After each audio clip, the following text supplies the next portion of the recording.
Fala galera, hoje o papo vai ser com o Dr. Alex Miller, certo? Miller? Meller. Dr. Alex Meller. Ele é urologista, professor, catedrático, cirurgião, cientista, surfista, futuro ciclista, casca grossa em tudo que ele faz e principalmente gente muito boa. Alex, se apresenta, fala um pouco de você, todas as especializações que vai dar um outro podcast. Legal. Bom, primeiro, Sérgio, muito obrigado pelo convite. Cara, muito legal estar aqui. A 3x Action, acho que é um projeto incrível para educar pessoas, isso é muito legal. Obrigado. Você exagerou um pouco do currículo, mas em parte é verdade. Eu dou aula na Escola Paulista de Medicina, que é a Unifesp. A gente fala muito de cirurgia minimamente invasiva, de cálculo renal, cirurgia para tumores renais. Tenho um atendimento do consultório, onde tenho meus pacientes, meus clientes. A gente faz pesquisa lá na Escola Paulista também e já tive aí papel em sociedades, eu sou delegado da Sociedade de Cirurgia Endurológica, que é um tipo de cirurgia por vídeo para o Brasil, na Sociedade Mundial. Então, participo desses eventos aí acadêmicos, né, para dar aula e tudo mais. E pego onda de vez em quando, né? Menos do que eu gostaria, né? Faz parte. Snowboarder também. Snowboarder também. Em janeiro vamos fazer uma aí, vai ser legal. Pô, você vai ser cobaia nossa da Garmin, hein? Pô, foi um prazer, cara, um prazer. E comecei a jogar tênis agora. Fiz 2 aulas de tênis, estou gostando também. Tênis Você também não divertido. para, né? Eu acho assim, cara, uma das formas de você relaxar a cabeça no mundo de hoje é você ter hobbies. Isso eu já te falei provavelmente algumas vezes nos nossos bate-papos. Porque o hobby ele serve como uma forma de você equilibrar a quantidade de adrenalina que você fica rodando no corpo, liberando outros tipos de neurotransmissores, como por exemplo a endorfina, né? Então, o exercício vale isso, mas o hobby também traz dopamina, traz outras coisas. Eu me lembro de uma reportagem que eu li na Exame há muitos anos atrás, falando do hobby dos CEOs. E quando você pegava os CEOs de grandes empresas, quase sempre o hobby era alguma coisa de alta intensidade. Não era coisa simples. Era maratonista, alpinista, ciclista, era triatleta. Eram hobbies. Então, eu hoje, porque a pergunta de $1 milhão é como relaxar, né? Como diminuir a ansiedade. Todo mundo quer saber isso.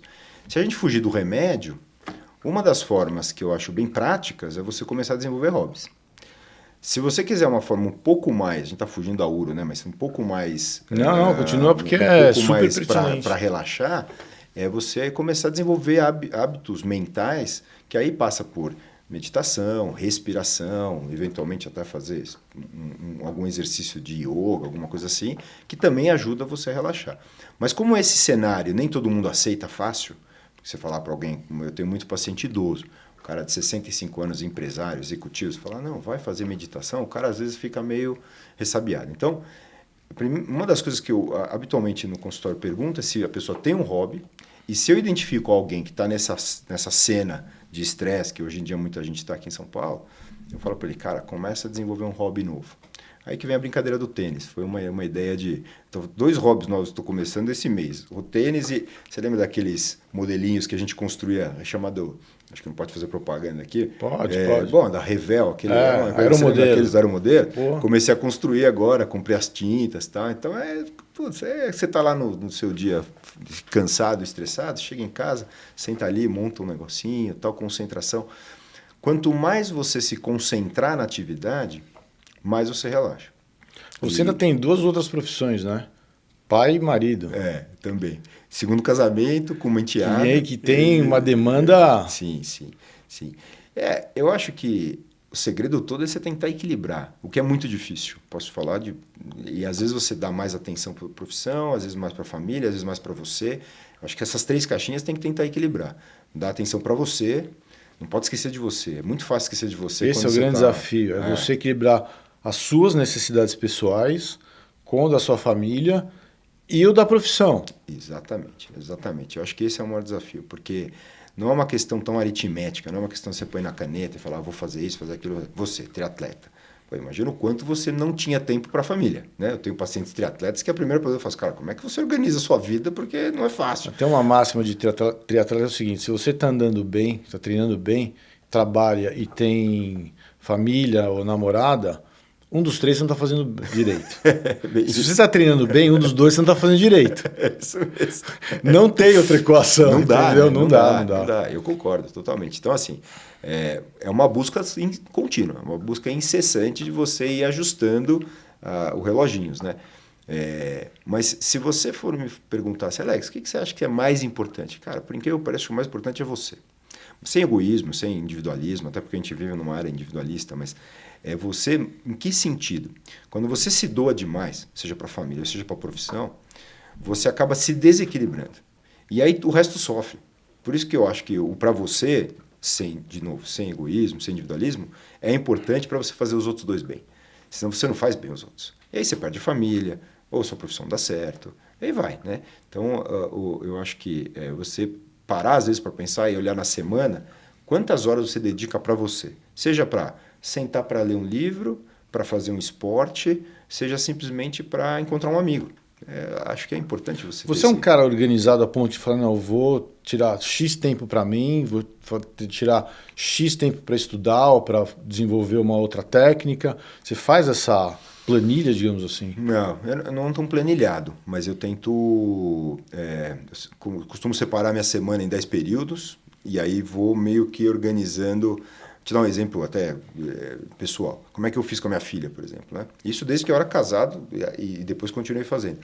Eu separei 2 dias da semana que eu trabalho até mais cedo. Então eu paro para médico, parar 5h30, 6 horas é raro, né? Eu paro 5h30, 6 horas, pego ela na escola e daí para frente eu não faço nada de trabalho.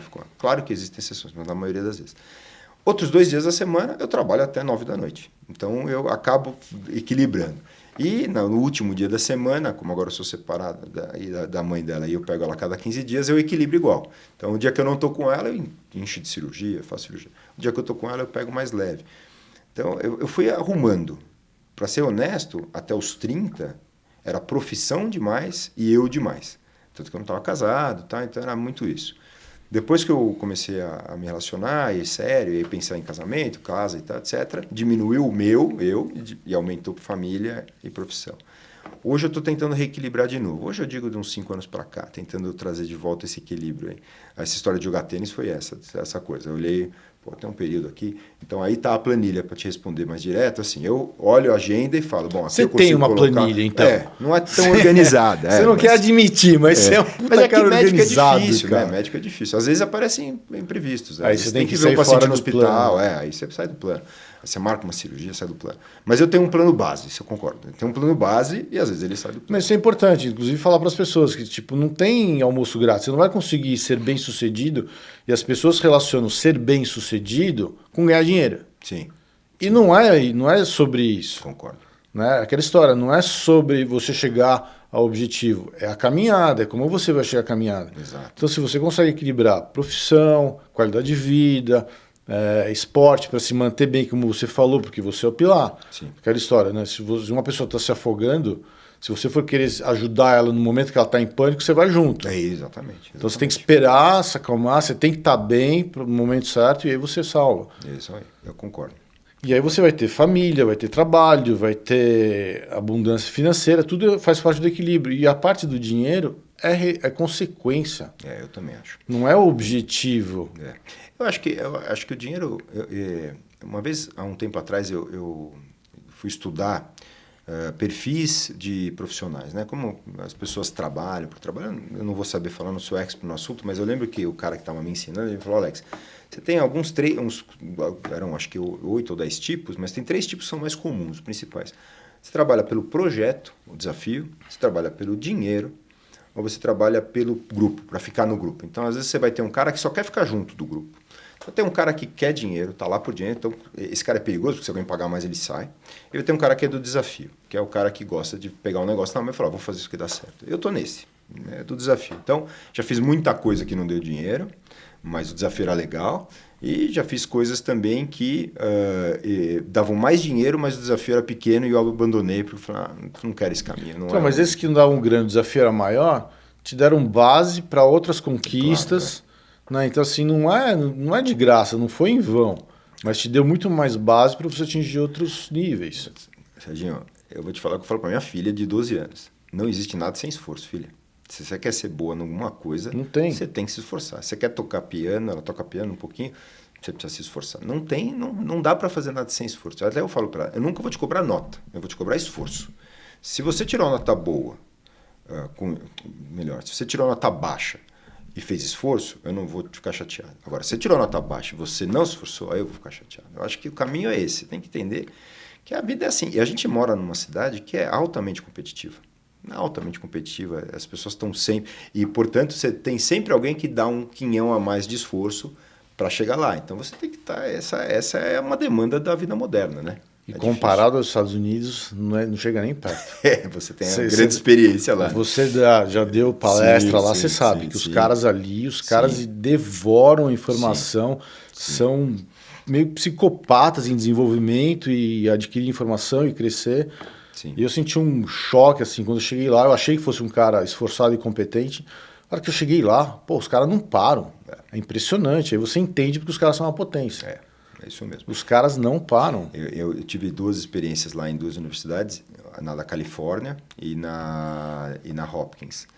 E assim, e conheço vários americanos, eu dei aula lá mesmo, tal, já fiz um pequeno observacional ali que a gente chama, que é ficar visitando o serviço também na Harvard.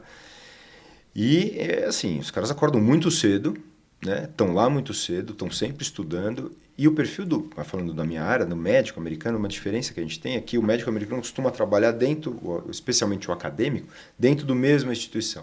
Então ele tem uma hora para operar, ele tem uma hora para estudar e escrever artigos, ele tem uma hora para reunir com a equipe, ele tem tudo. A gente fica se dividindo, né? Eu estou lá na faculdade de manhã e à tarde eu estou no consultório.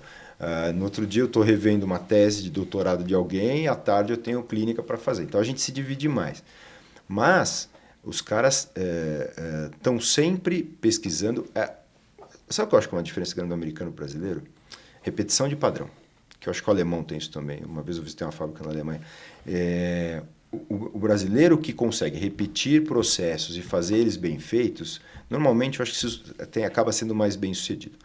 A crítica que vem é assim, mas aí você perde criatividade. Nós somos bons justamente por serem criativos. Vocês do marketing, por exemplo, ganham tudo que é prêmio, tal, né? Quem acompanha vê isso. Eu acho que é uma faca de 2 gumes. Pode ser que realmente você tenha algumas benesses com isso, mas eu acho que na maior parte das vezes, especialmente em medicina, não tem muito espaço para criatividade. Tem espaço para conhecimento. Você precisa ser um cara que sabe muito do assunto. O americano, por si, ele é by the book. Ele não tem jogo de cintura, ele segue aquilo e quer que você siga aquilo. Se você seguir aquilo, beleza, você faz parte do time deles. Mas não tem esse jogo de cintura que o brasileiro tem, né? Sim. O ideal é você juntar as duas coisas. O jogo de cintura com a disciplina de fazer aquilo repetitivamente. Que eu acho que é o que produz os caras mais bem-sucedidos no país. É o cara que tem uma ideia nova, monta um negócio bom, mas ele tem a disciplina de pegar o negócio na mão e cuidar do negócio rotineiramente. Eu acho que aquela história, o Michael Jordan foi Michael Jordan por quê? Porque ele chegava lá, não treinava nada e cestava tudo? Não, o cara treinava 1.000, 2.000. Não. Oscar, eu tive Oscar Schmidt. É um baita exemplo que disso. terminava o treino e continuava treinando. Ele tinha uma meta, acho que era 100 arremessos, todo final de coisa, tinha que acertar 100, era uma coisa assim. Então assim, maluca, os caras vão muito além. Que até é bíblico, né? Se manda você andar 1 milha, anda 5, alguma coisa do gênero. Mas aí eu fico assustado, a gente, assim, a palavra nem assustado, fico preocupado, na verdade, com as novas gerações. Um exemplo que não tem a ver com medicina, mas eu achei interessante.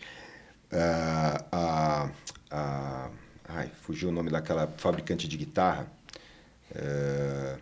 Gibson, Fender. Fender. A Fender parece, posso estar errado, eu ouvi isso de outra pessoa, mas a Fender parece que faliu, ou pediu recuperação judicial. Por quê? Porque já não tem mais jovem querendo aprender instrumento musical. Na quantidade que tinha antes. Lógico que sempre vai ter, mas porque eles não têm mais a paciência de esperar a formação musical que o instrumento demanda. Então, os caras não estão mais vendendo guitarra, porque não tem ninguém querendo aprender guitarra. Você vê lá um crescimento enorme dos DJs, né, a turma dos MCs da vida, que faz música eletrônica, que é se sentar lá com o aparelho, aprender como fazer e fazer, mas você vê uma diminuição do virtuoso, o cara que fica lá estudando guitarra, piano, saxofone, violino e tal. Porque os jovens não têm mais essa resiliência que vocês do esporte de endurance têm de fazer um negócio de longo prazo. Isso é assustador, porque a gente vai perder assim, uma habilidade humana, que é essa resiliência, essa coisa de, sabe, você ir... eu sou um admirador de samurais, eu gosto muito da cultura de samurai, tá? Acho muito legal. E o samurai vai lá e fica fazendo o mesmo movimento com a espada, fica fazendo até ficar perfeito. Eu acho que isso vai sumir, cara. Eu acho, é lógico que sempre vai existir, mas eu acho que vai diminuir. Mas isso daí muito. vem meio culpa dos algoritmos, né? As pessoas em si, hoje em dia, não conseguem prestar atenção em mais que 15 segundos. É verdade. Isso é desesperador. É verdade. Né? Como é que você vai aprender um instrumento musical que demanda horas e horas? Como é que você vai aprender qualquer coisa? Isso Né? E aí você tem uma cultura hoje em dia que nos Estados Unidos até falam de snowflake, que tudo... não pode dizer não pode falar que está errado, não pode... Vai ter uma geração de derrotados, suicidas, que é pior. Exatamente. A saúde mental do adolescente, nossa, eu estudo muito isso porque eu tenho duas adolescentes em casa, está péssima.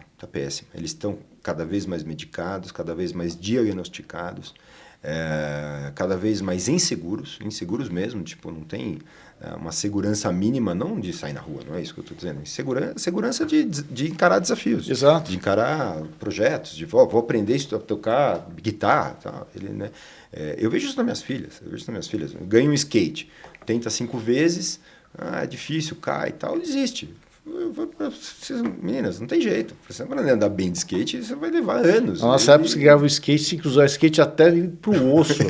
até a rodinha acabar. Até a rodinha afinar, né? Então não tem... Eles não são mais assim. A nossa geração foi criada para ser casca-grossa. Foi. Eu acho que é a última geração casca-grossa, para te falar a verdade, porque a gente é da geração X, né?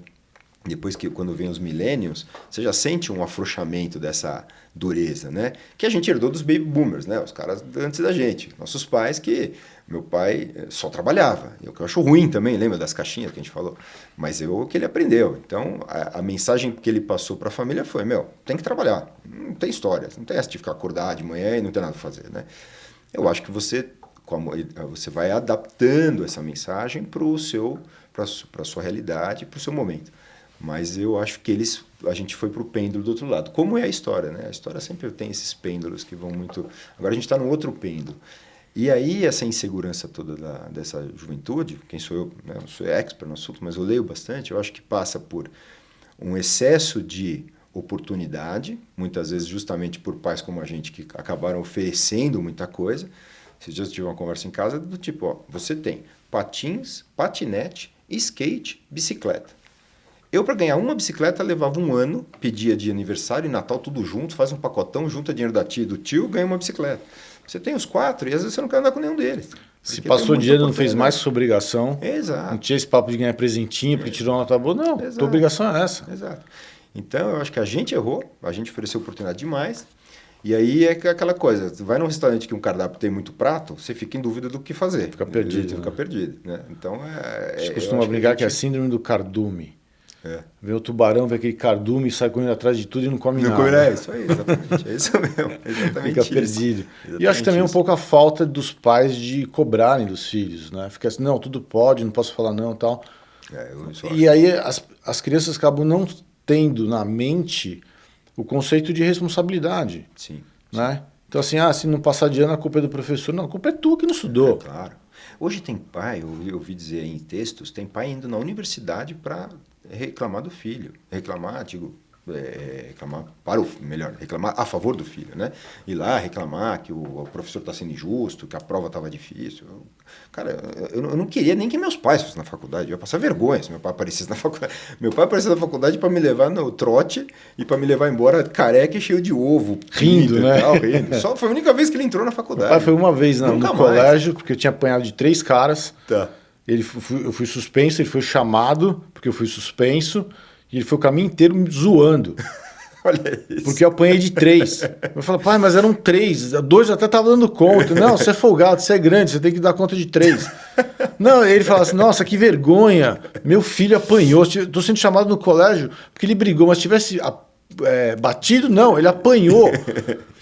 Mas hoje em dia, cara, isso é até arriscado a gente falar, gente. Eu acho que a gente perdeu um pouco a mão disso. E trazendo agora para o lado médico, eu acho que assim, como é que a gente enxerga isso do lado de cá? É vendo justamente isso, índices de saúde mental, índices de suicídio, índices de crianças sendo medicadas, alteração de sono, pra caramba. A gente tem hoje uma epidemia de problema de sono. Então, na minha humilde opinião, a gente está numa sociedade muito doente, e não é doente só da obesidade, claro que a gente pode até bater um papo disso, mas eu acho que hoje a gente está doente mentalmente. Os Muito. índices de distúrbio de atenção, de TDAH, de todos esses quadros psicológicos ou psicossomáticos, está muito alto. E se você olha historicamente, pegando uma janela de 50 anos, nenhuma doença cresceu tanto. Você não tem nenhuma outra doença. Sabe? Vai falar, sei lá, hipertensão. Não teve um crescimento igual, teve o crescimento das doenças emocionais. Tem críticas que falam, mas é porque também está super diagnosticando. Você está fazendo diagnóstico que antes não existia. É isso que eu te perguntar. Essa crítica é válida, porque realmente você vê, por exemplo, tem um índice, né, que é o índice das doenças psiquiátricas, chama DSM, e ele foi crescendo, ele é sempre atualizado e acrescentam doenças. Então você pode falar que existe uma força. Aí tem coisas de conspiração, né? A indústria está querendo isso. Eu até acho que tem a sua verdade nisso, mas existe uma mudança grande nossa como sociedade, que é o que você citou até, que é o imediatismo. Então, você falar para o cara, que nem eu citei aqui, vai fazer yoga, meditação para relaxar, o cara, eu queria alguma coisa que me relaxasse agora. O cara fica pilhado o dia todo e aí ele quer dormir. Então ele não quer meditar, não, ele quer tomar um remédio e dormir. Então, bota o tênis e vai correr. Exato. Mas, olha, essa estatística pode ser meio antiga, mas a gente acredita que em torno de 20% da população faça exercício regularmente. Né? Os outros 80%, eles não é que são sedentários, mas não têm a disciplina, não têm a regularidade. O que é pior, né? Que é o famoso atleta de final de semana, né? Sim, sem dúvida.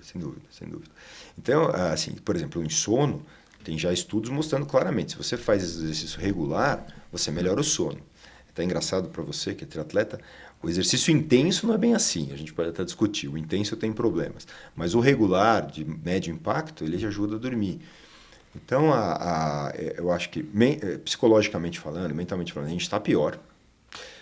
A gente tem hoje muito mais informação, muito mais acesso, muito mais ferramenta para ter melhorado como sociedade, e a gente, acho que perdeu um pouco a mão, sabe? A gente está, o exemplo disso é a pandemia, que tinha tudo para o ser humano se tornar um ser humano melhor, mas aconteceu o contrário. A sensação é oposta. Você vê as pessoas mais egoístas, perdendo o respeito completamente. Concordo. Zero humanidade, você vê uns negócios que... E a angústia, a ansiedade, né? Você vê, puxando agora para a URO um pouco, você vê, a gente atende uma faixa etária bem grande, né? E, logicamente, 70% do consultório são homens, uns 30% são mulheres, e desses 70% se atende desde o molequinho lá de 13, 14, está iniciando a vida sexual, e até o senhor de 80, 90 anos, né? E é legal isso, é um prazer ter isso, eu faço consultório há 27 anos, porque você consegue enxergar as gerações. Então, eu tenho uma visão legal do cara de 15 a 20, eu tenho uma visão legal do cara de 30 a 50 e tenho uma visão legal do cara de 60 para frente, sabe? E você enxerga a diferença grande. E isso eu acho que é uma das coisas que mais assim está dificultando a gente, porque se você olhasse lá nos anos 50, 60, um cara de 60 anos e um cara de 20 anos... ele não tinha um gap tão grande de informação e de ferramentas, um ferramental. Hoje, um cara de 60 anos pode dominar muito mal a tecnologia e ele está literalmente excluído da sociedade, enquanto um cara de 20 domina tudo e sabe e está muito inserido. O gap ficou muito grande, as diferenças geracionais são muito grandes, a coisa acelera muito, né? E você vê, aí trazendo de novo para a URO, essa turma mais jovem, a gente atende cada vez mais caras inseguros, com problemas de ereção, problemas a gente chama de disfunção erétil, problemas de insegurança em relação a relacionamento. Então, não é incomum um cara de 18, 19 anos procurar a gente e falar, puxa, eu estou inseguro, porque eu não sei se eu consigo namorar, não sei se consigo agradar aquela pessoa, satisfazer ela, tanto na cama, fora dela.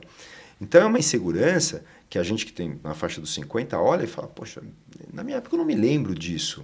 Me lembro um ou outro cara que era mais tímido e tal, mas, em geral, isso não era posto à mesa como um problema. Hoje é. Hoje você tem muita gente passando por isso, que leva, às vezes, por exemplo, uso de remédios desnecessário. Então, acho que é um ponto legal de abordar para o público, assim, que é um cara de 20 anos que tem um problema de sexualidade, um problema sexual, Raramente o tratamento dele é medicamentoso.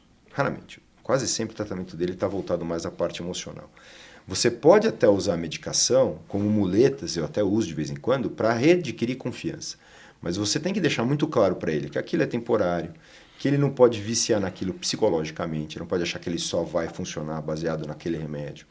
Então, a gente vê hoje que as pessoas estão medicando demais caras jovens. Então, você tem história de cara de 20 e poucos anos que vai na balada e toma um Viagra. Ou mais, exato, ou mais. E o cara é saudável, faz esporte, tem idade jovem, tudo funciona, né? Então, eu acho que isso é um reflexo dessa cobrança que a sociedade faz da gente de alta performance. Eu acho que esse é um outro ponto que dá para abordar.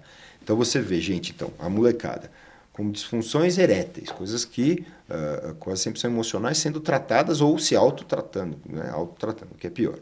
Você vê insegurança em relação a estabelecimento de relações de longo prazo. Então, essa turma já não quer mais namorar, não quer ter um relacionamento longo, não quer criar um vínculo. Aí você vem para os caras de 40, 50 anos, esses caras estão passando por muito problemas que passa por TDAH, passa por estresse, passa por coisa de ansiedade em geral. Né? Se você tem muito cara assim, cara bem sucedido, cara não tão bem sucedido. E os idosos, é engraçado, os idosos eles continuam tendo as mesmas doenças que sempre tiveram. Né? É o aumento da próstata, é um problema de sono. Eu acho que os caras que estão lá nos 60 para frente ainda se parecem mais com o que a gente via na juventude ou quando eu estudei medicina, sabe? Agora, os caras mais jovens vêm trazendo demandas diferentes. Vamos falar então das demandas, das doenças travou. Urológicas. Isso. E vamos traçar aqui, a gente se devia sugerido, começar de repente do mais novo, do mais velho para o mais novo, do Legal. mais novo para o mais velho. Legal. E a gente vai falando quais são as doenças, tratamentos e medidas preventivas, que é o mais importante hoje em dia, né? Eu acho que a gente podia assim, pensar, para ficar didático, a gente pensar no homem e mulher separado, e vamos pegar e começar pela mulher, né? Porque eu acho que a mulher merece ser valorizada. Muita mulher, inclusive, nem sabe que o urologista trata a mulher, né? Então, isso é legal para a gente divulgar isso. A gente trata a mulher. Que áreas, né? A gente trata a mulher. A gente trata a mulher especialmente na parte de infecções urinárias, o comportamento miccional. Então, ensinar a mulher, e aí já dou algumas dicas. Então, quanto de líquido precisa tomar, como urinar, tem umas questões de postura para urinar, de como saber relaxar para você urinar direito. Então, quando a gente atende mulheres, a gente fala muito de tomar líquido. Então, qual é a demanda de líquido? Você pode fazer uma conta, 40 ml por quilo de peso ao dia. Essa é essa conta que você pode fazer para ficar bem hidratado. Um jeito fácil, para você não ficar fazendo conta, não ficar calculando o copo, é a cor da urina. A urina está clarinha, está amarelo fraco, está até transparente, está bom. Está amarelo forte, lá laranja, está ruim, se hidrata melhor. E a mulher tem a bexiga menor que a nossa. Por quê? Porque ela precisa esvaziar mais a bexiga para lavar o canal. Porque da onde vem a bactéria que contamina a mulher nos quadros de infecção urinária que são comuns na mulher? Numa taxa de 10 para 1. A gente tem 10 quadros de infecção urinária em mulher para 1 de homem. Ela vem da própria mulher. E não é uma questão de higiene, é uma questão que a mulher, na região genital, tem bactérias que convivem ali. E essas bactérias frequentemente ficam tentando entrar na bexiga dela. Como é que ela evita que essas bactérias consigam entrar e se fixar? Urinando. Então, por isso que é importante a mulher urinar. A mulher deve urinar a cada 3 horas, esse é o número que a gente usa, para ficar lavando a bexiga dela para não ter infecção. Então, essa é o que a gente mais vê, né, quando a mulher procura urologista. E aí eu queria puxar um gancho para sono, porque tem mulheres que às vezes melhoram o hábito, tomam líquido, fazem xixi direito, só que ainda continuam tendo infecções. Isso é uma coisa que muito urologista não percebe. Você precisa ver o sono dessa pessoa, como ele está. Porque o sono é o nosso grande produtor de imunidade. Se você passar 2 noites dormindo mal, a sua imunidade chega a cair 60%, 70%. E isso tem estudo disso, eu não estou falando da minha cabeça. Então, se você tem um quadro de infecção repetida e você já fez todas as mudanças, as higienes que a gente fala, está fazendo xixi direitinho, intestino funcionando bem, está tudo certinho, tem que olhar para o sono. Às vezes o sono que é o grande diferencial da coisa que não está deixando a mulher ficar boa de longo prazo. A mulher vai envelhecendo, aí a gente começa a ver outras doenças nela. Aí a gente começa a ver a incontinência urinária, que o urologista também trata. Então é aquela perda urinária que a mulher tem muitas vezes quando tosse, espirra. A gente começa a ver cálculos renais, então isso já numa faixa de meia idade, a mulher pode ter cálculo renal. Devido à incorporação da mulher no ambiente de trabalho e ela se alimentar parecido com os homens nos últimos 30 anos, a gente teve um aumento de cálculo renal das mulheres, praticamente dobrou. A gente tinha uma incidência em mulher em torno de 3%, 4%, hoje está beirando os 8%, 9% nos últimos 30 anos. Então a mulher começou a ter mais cálculo renal. Então isso também é uma área que nós tratamos. E cálculo renal aí é uma aula grande, então eu vou falar, eu costumo dizer que assim, para mensagem para ir para casa são 3 mensagens. Líquido, aí vai na mesma linha do que a gente acabou de falar. Redução de sódio, e aí eu falo especificamente sódio, não falo sal, porque o sódio é diferente do sal. O sódio na alimentação ele é um conservante, então a gente usa em tudo, porque ele não dá sabor, não dá gosto, não cheiro, não dá nada. Então você põe para conservar. E quando você está comendo coisa industrializada, você está comendo sódio sem perceber. Então tem que ficar de olho no sódio, tem que começar a olhar isso. E o terceiro item é proteína. Você não pode exagerar na proteína, especialmente de proteína animal, né? Carnes em geral. Tanto vai ser vermelha, branca ou vermelha ou branca, você não pode exagerar. E aí a mulher, quando envelhece um pouco mais, começa a ter cânceres, né? Os cânceres que aí a gente trata também. Então a gente trata câncer de bexiga na mulher, a gente trata câncer de rim na mulher, câncer de outros órgãos urinários ali, da uretra, do ureter, da adrenal, mas os cânceres aparecem mais tardiamente. Hoje em dia, câncer a gente ainda não conseguiu, infelizmente, achar a cura do câncer, mas a gente melhorou muito o tratamento do câncer. Hoje em dia, os tratamentos migraram bastante para os tratamentos não invasivos. Então, hoje a gente faz a maior parte das cirurgias por vídeo, né? Ou seja, assistida por videolaparoscopia, que é aquela cirurgia dos furinhos, ou por robô. Hoje em dia, a gente tem feito mais as robóticas, que, na verdade, a ideia é a mesma. A diferença é que na laparoscopia, quem segura as pinças é você, e na robótica, quem segura as pinças é o robô e você fica sentado manipulando o robô. E como que é essa sensação? Ela é mais precisa, menos precisa? É mais preciso. Um cirurgião deve bugar um pouco a cabeça, né? Mas é legal. Eu tenho feito robótica há alguns anos e é bem legal, porque assim, o que mudou essencialmente, né? Quando você fazia a cirurgia aberta, eu peguei, né? Eu tô velho, eu peguei a cirurgia aberta, a laparoscópica e a robótica. Você punha a mão lá dentro. E a sua mão tem, não sei qual câmera que a gente está vendo aqui, tem esses movimentos. Então você tem vários movimentos do pulso, do punho. Então você fazia esse movimento lá dentro, da ponta e tal. Quando migrou para a laparoscopia, o que é a laparoscopia? É um bastão, onde você segura ele aqui, e na ponta você tem uma tesoura, por exemplo. O que o bastão te permite fazer? Ele te permite fazer isso aqui, ó, assim, ou para cima e para baixo. Mas ele não permite fazer isso. Ele só permite fazer isso, ou você fazer isso. O que o robô mudou? A ponta da pinça do robô faz isso. Então, quando você está no robô sentadinho lá, é uma manoplinha que você segura assim, e você faz o movimento, o robô imita o movimento do seu punho lá dentro. Então, isso aumentou a precisão. A precisão dos pontos, a precisão da tesoura e tal. E o robô amplificou a visão. Então, você pega um cirurgião que faz a cirurgia aberta, a gente ficava vendo daqui. Agora, você tem uma câmera que entra e vê a estrutura praticamente a centímetros da estrutura.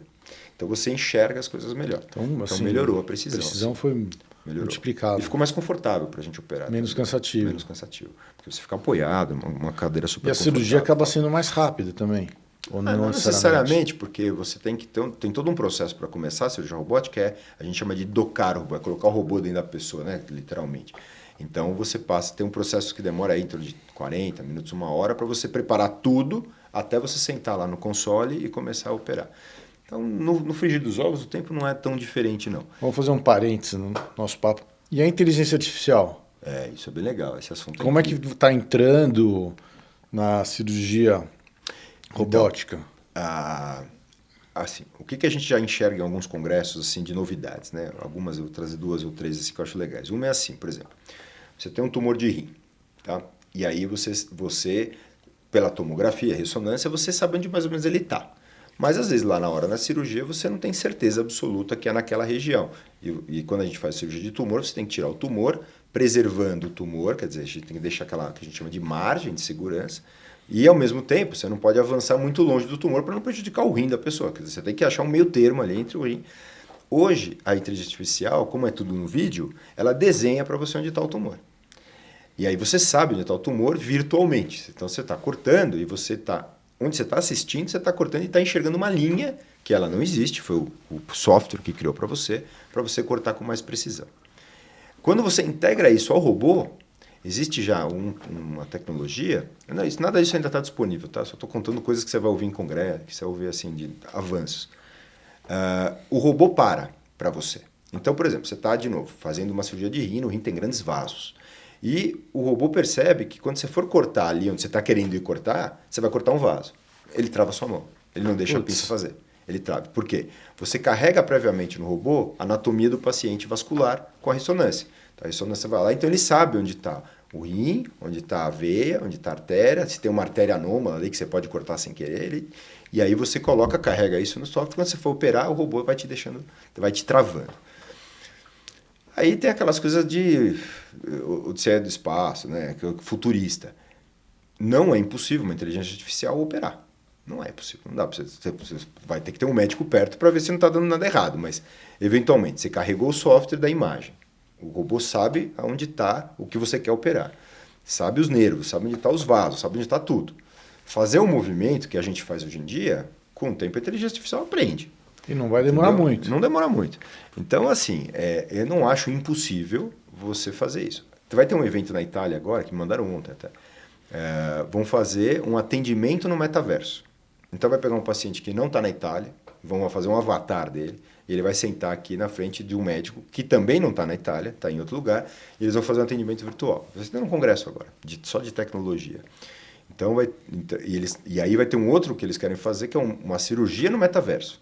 Então, de novo, é um paciente avatar, médico avatar, e a cirurgia sendo feita, real num lugar, mas você assistindo em outro e participando da cirurgia como se estivesse na sala em outro lugar. Então, as possibilidades são inúmeras, né? Eu acho que o que a gente tem que procurar é aumentar a segurança da cirurgia, que eu acho que é esses softwares que vão te desenhar anatomia, vão te travar a mão na hora que você for cortar uma estrutura importante, ou você for fazer alguma coisa no intraoperatório, quero dizer, mais agressiva, ele não vai deixar. Acho que esse é o nosso próximo passo. A tendência do cirurgião é virar um piloto de avião. Quase isso. Que está lá monitorando o que os equipamentos estão fazendo. É exatamente isso. Isso aí. Eu acho que a gente vai caminhar para isso aí. Ainda leva um tempo, claro. Vai ser um autopilot ali. Exatamente. Você carrega o software, tumor do fulano de tal, tá onde? Tá aqui, no polo superior do rim. Tá bom. Você carrega a ressonância, o robô lê, o software conversa com as pinças, você coloca o robô lá dentro e o robô vai tira o tumor e tal. Eu acho que a precisão aumenta, o resultado melhora, o índice de cura vai ser maior. Talvez sim, isso o tempo vai dizer. Mas porque o interessante do robô é que assim, o robô não aumentou muito a taxa, por exemplo, de cura. Ele melhorou muito a recuperação do paciente. Então, quando você olha nos trabalhos, a recuperação é mais rápida, a recuperação das funções do paciente é mais rápida, mas a taxa de cura é parecida. Por quê? Porque, na verdade, a cirurgia que é feita ainda é a mesma. A gente faz lá dentro o que a gente fazia com a mão, é igual, não mudou muito. Então as taxas de cura são parecidas, mas realmente a precisão e o retorno às funções do paciente é tudo mais rápido. Isso vale em todas as cirurgias que a gente faz com o robô. Mas esse mix com a inteligência artificial talvez seja a próxima fronteira, é a que vai rolar. Não acho que vai substituir o médico, acho que o médico vai estar como um piloto de avião, que nem você comparou bem, mas eu acho que a gente vai acabar fazendo a parte mais operacional, talvez mais robotizada mesmo. Mas como por exemplo, hoje estão se falando em analisar a imagem, o diagnóstico por imagem. Né? Você carrega um monte de ressonância na inteligência artificial, então ela tem uma referência de imagem, às vezes maior que o médico consegue ter. Então, o cara coloca a imagem, ele vai, isso aqui é um tumor de tal tipo, que eu já vi tantas imagens parecidas com essa, então ele tem mais a cara de ser um tumor desse tipo. Isso já está acontecendo, né? Isso já é mais factível, mais vida real. Bom, vamos voltar às doenças e às curas, as prevenções, vamos lá. Então, assim, para terminar da mulher, eu acho que quando a gente fala em tumor, aí a mulher normalmente faz um check-up com o ginecologista e muitas vezes essas lesões que eu falei, essas coisas vão aparecendo nesses momentos, né? E agora trazendo para o homem, que é a nossa grande população de consultório. Então, se você pega o jovem a gente foca muito em doença sexualmente transmissível. A gente tem, assim, até recentemente tive uma experiência muito legal, fui dar aula numa escola pública, que falava que estava querendo fazer o quê? Ensinar as pessoas como se prevenir. Então, eu acho que isso, eu sinto uma coisa que a gente falou antes, que é essa diminuição da informação chegando dentro de casa, né? Os pais não passam mais aquela coisa e tal. A gente tem menos irmãos também, né? Muitas vezes você aprendia com o seu irmão mais velho, as coisas e tal. Hoje você não aprende, não tem mais isso, né? Então a gente faz uma parte de orientação. Lógico, se o jovem te procura e não tem queixa nenhuma, você vai falar o quê? Orientar o uso de preservativo, quais são as doenças principalmente que são mais comuns. Uma coisa que a gente percebe isso nitidamente, houve uma queda da proteção geral. Hoje você tem menos jovens usando camisinha, menos jovens se preocupando com isso, tanto homem quanto mulher. E eu atribuo um dos fatos, já li isso também de outras pessoas, assim, eles não viveram a era da AIDS, né? A AIDS quando matava, né? A gente via, até eu tenho numa aula a capa do Cazuza, você lembra aquela capa bem, bem impactante, né? Do Cazuza. Magro, né? Super magro. E aí eu ponho a capa para eles verem na aula, falo, olha, isso aqui vocês não viram isso acontecer, né? Quando a última pessoa que você viu que morreu de AIDS, você não lembra, né? Nem eu lembro. O último que eu lembro, assim, famoso, acho que foi o Magic Johnson, mas ele está aí, vivo até hoje. Então, assim, você tem dificuldade hoje de colocar na cabeça da garotada que essas doenças ainda estão por aí. Uma doença que o pessoal que tem aumentado por causa disso é a transmissão de hepatite C, por exemplo. A hepatite C está transmitindo mais, hepatite B também, do que antes, porque as pessoas deram uma diminuída. Então, eu esforço muito nisso. Tem que usar camisinha, não tem discussão. Se for querer tirar a camisinha, você precisa estar vislumbrando um relacionamento, né? Um relacionamento mais estável, de mais longo prazo. E faz um teste conjunto. E um teste conjunto. Eu sempre eu falo para os jovens, quer um teste legal? Leva sua namorada para doar sangue. Eles vão testar os dois de monte, vocês vão ajudar a gente e vira uma coisa que não pega mal, sabe? Vira e chama ela, fazer assim, vamos doar sangue, super legal, tá? A gente ajuda as pessoas. Vocês vão testar tudo, porque na doação de sangue o teste até às vezes é mais completo do que você for no médico e pedir para ele fazer os testes para você. Boa dica. É bem simples, você ajuda a pessoa, está toda hora precisando de banco de sangue, jovem é saudável, geralmente não tem problema nenhum, pode doar à vontade. Então, acho que no começo da vida a gente pega muito isso. Orientação de doenças sexualmente transmissíveis. A prevenção ainda é, sem dúvida nenhuma, camisinha, nada apareceu melhor. E um pouco a gente fala de início de vida sexual, que passa muito pelaquela insegurança que a gente falou, passa muito por esses medos que os jovens têm. A vida sexual, ela, para você ver, olha que dá interessante, Sérgio. No Japão, quase 30% dos jovens até 25 anos nunca tiveram, ainda, eu não lembro se era 30 ou 20, posso estar errando o número, mas é alto, nunca tiveram relação sexual, com 25 anos, cara. Por quê? Porque as pessoas estão cada vez mais individuais nos seus próprios aparelhos e o relacionamento humano vem caindo. Eu falo isso toda hora, eu falo isso para meus alunos toda hora. Tá virando virtual. Tá virando virtual. Eu estava num restaurante, tinha um casal, ficou o jantar inteiro os dois no celular. Exato. Eu vejo isso direto também. Também, né? Também. E dá vontade de pegar daqui isso daqui, conversem, né? Quer ver uma coisa legal que eu fiz na aula esses dias? Porque assim, você olhar o tempo que você usa no celular, pouca gente olha, mas eu acho importantíssimo você olhar o tempo. Mas eu comecei vendo os parâmetros ali, que ele te informa. Tem um parâmetro que menos gente ainda olha, que é o número de vezes que você ativa o celular. Cara, esse número é impactante. Por quê? Às vezes você gasta muito tempo no celular porque você gosta de assistir palestra no YouTube, sei lá. E você nem assiste, você põe lá, eu faço muito isso que eu estou falando. Eu vou no carro, gosto de ouvir um filósofo falando, um professor de alguma coisa. Eu ligo lá no carro e vou ouvindo. Então aquele tempo de palestra foi mais quase uns audiobooks de antigamente, do que propriamente que eu fiquei lá no celular navegando no Instagram. Agora, o número de ativações que você faz é o número de vezes que te deu vontade de pegar o celular. E como isso aí te dá muita dopamina, aí eu estava na aula, estavam poucos alunos ali, aliás, nem eram alunos, eram residentes, e aí eu falei, pega aí, vamos olhar o de cada um. Tal. E aí era assim, sério, eu cento e poucas vezes, eu mesmo estou 120, 130 vezes, é bastante mesmo.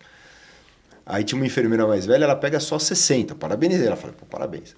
Tinha uma residente que pegou no celular, no dia anterior, 434 nossa, vezes. Nossa, esse é viciado. Esse 434 vezes. Ela não acreditou. Ela falou, nossa, eu pego no celular 400 vezes.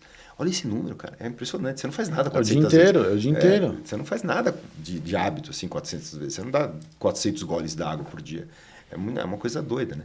Então, eles estão com dificuldade de relacionamento porque eles estão desaprendendo mesmo a falar. Você sabe que isso impacta até na medicina.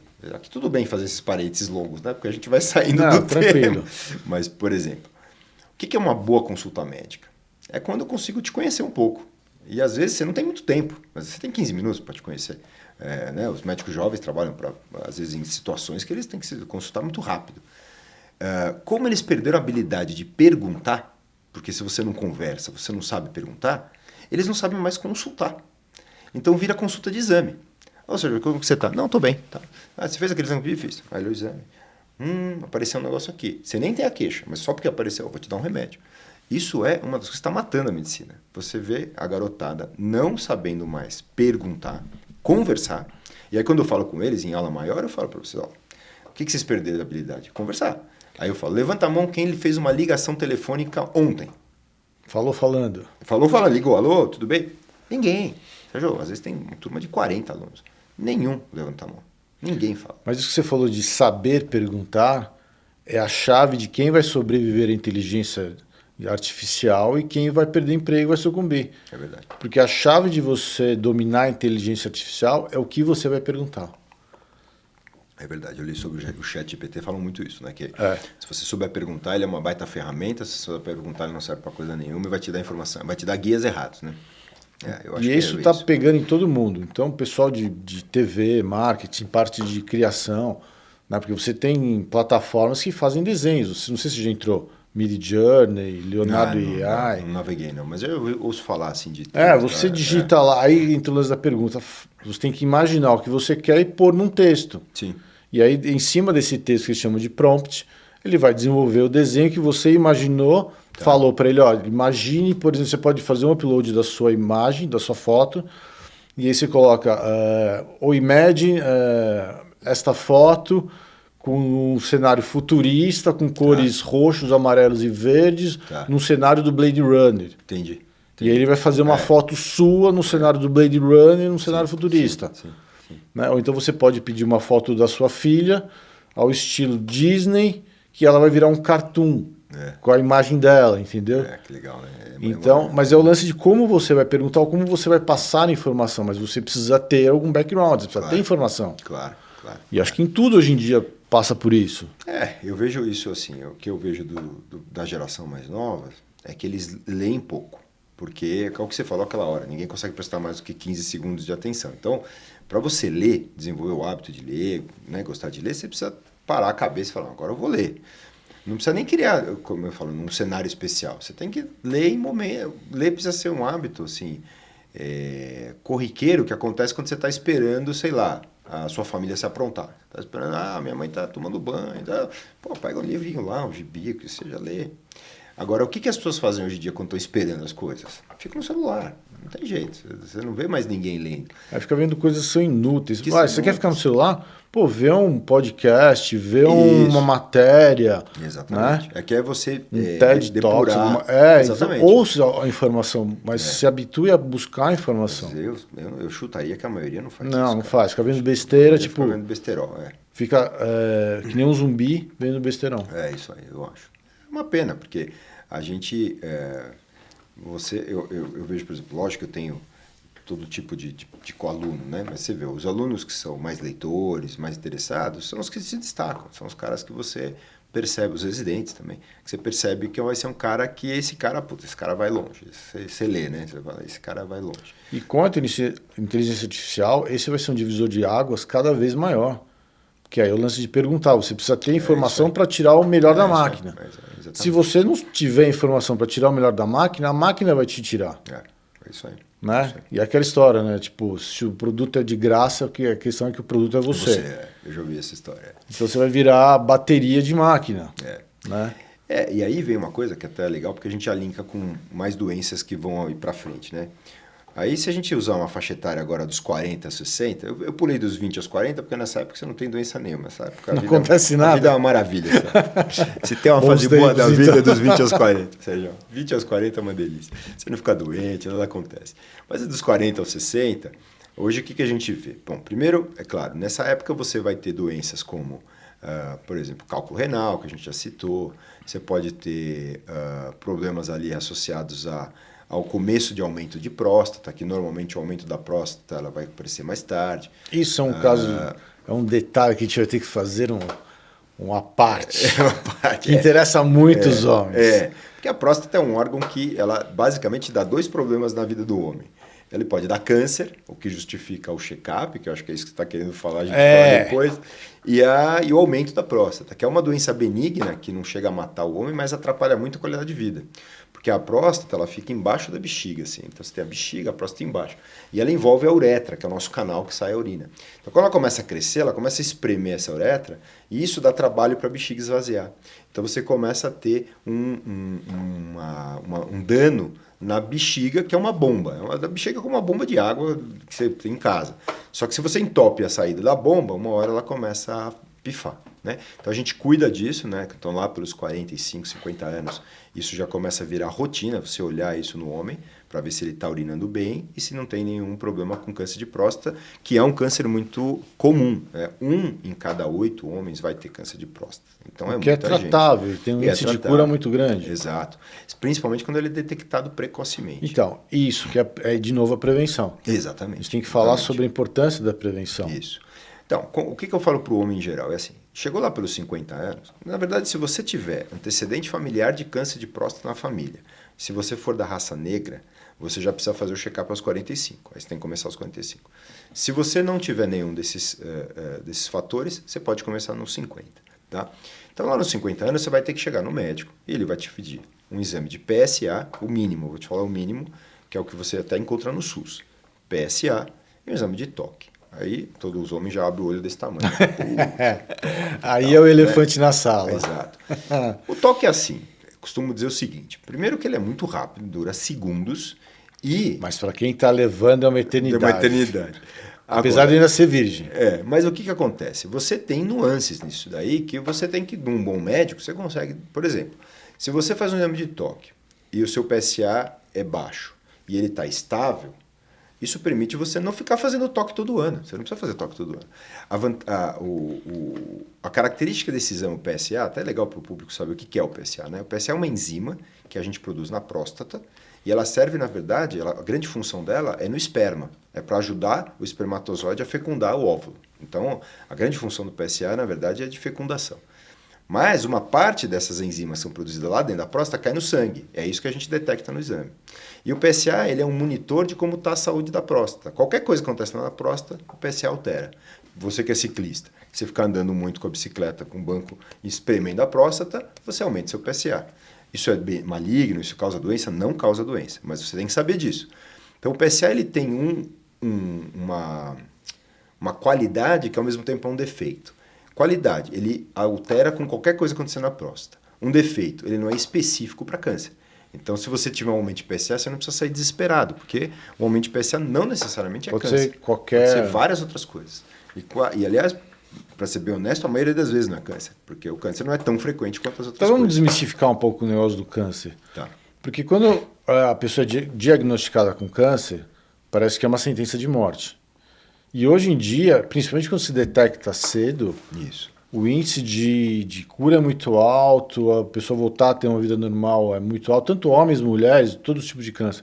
Inclusive, a gente está planejando no Outubro Rosa, Sim. a gente fazer uma live, chamar um especialista, chamar o pessoal, as parceiras nossas, para a gente fazer uma live falando sobre câncer de mama e aí outros cânceres também.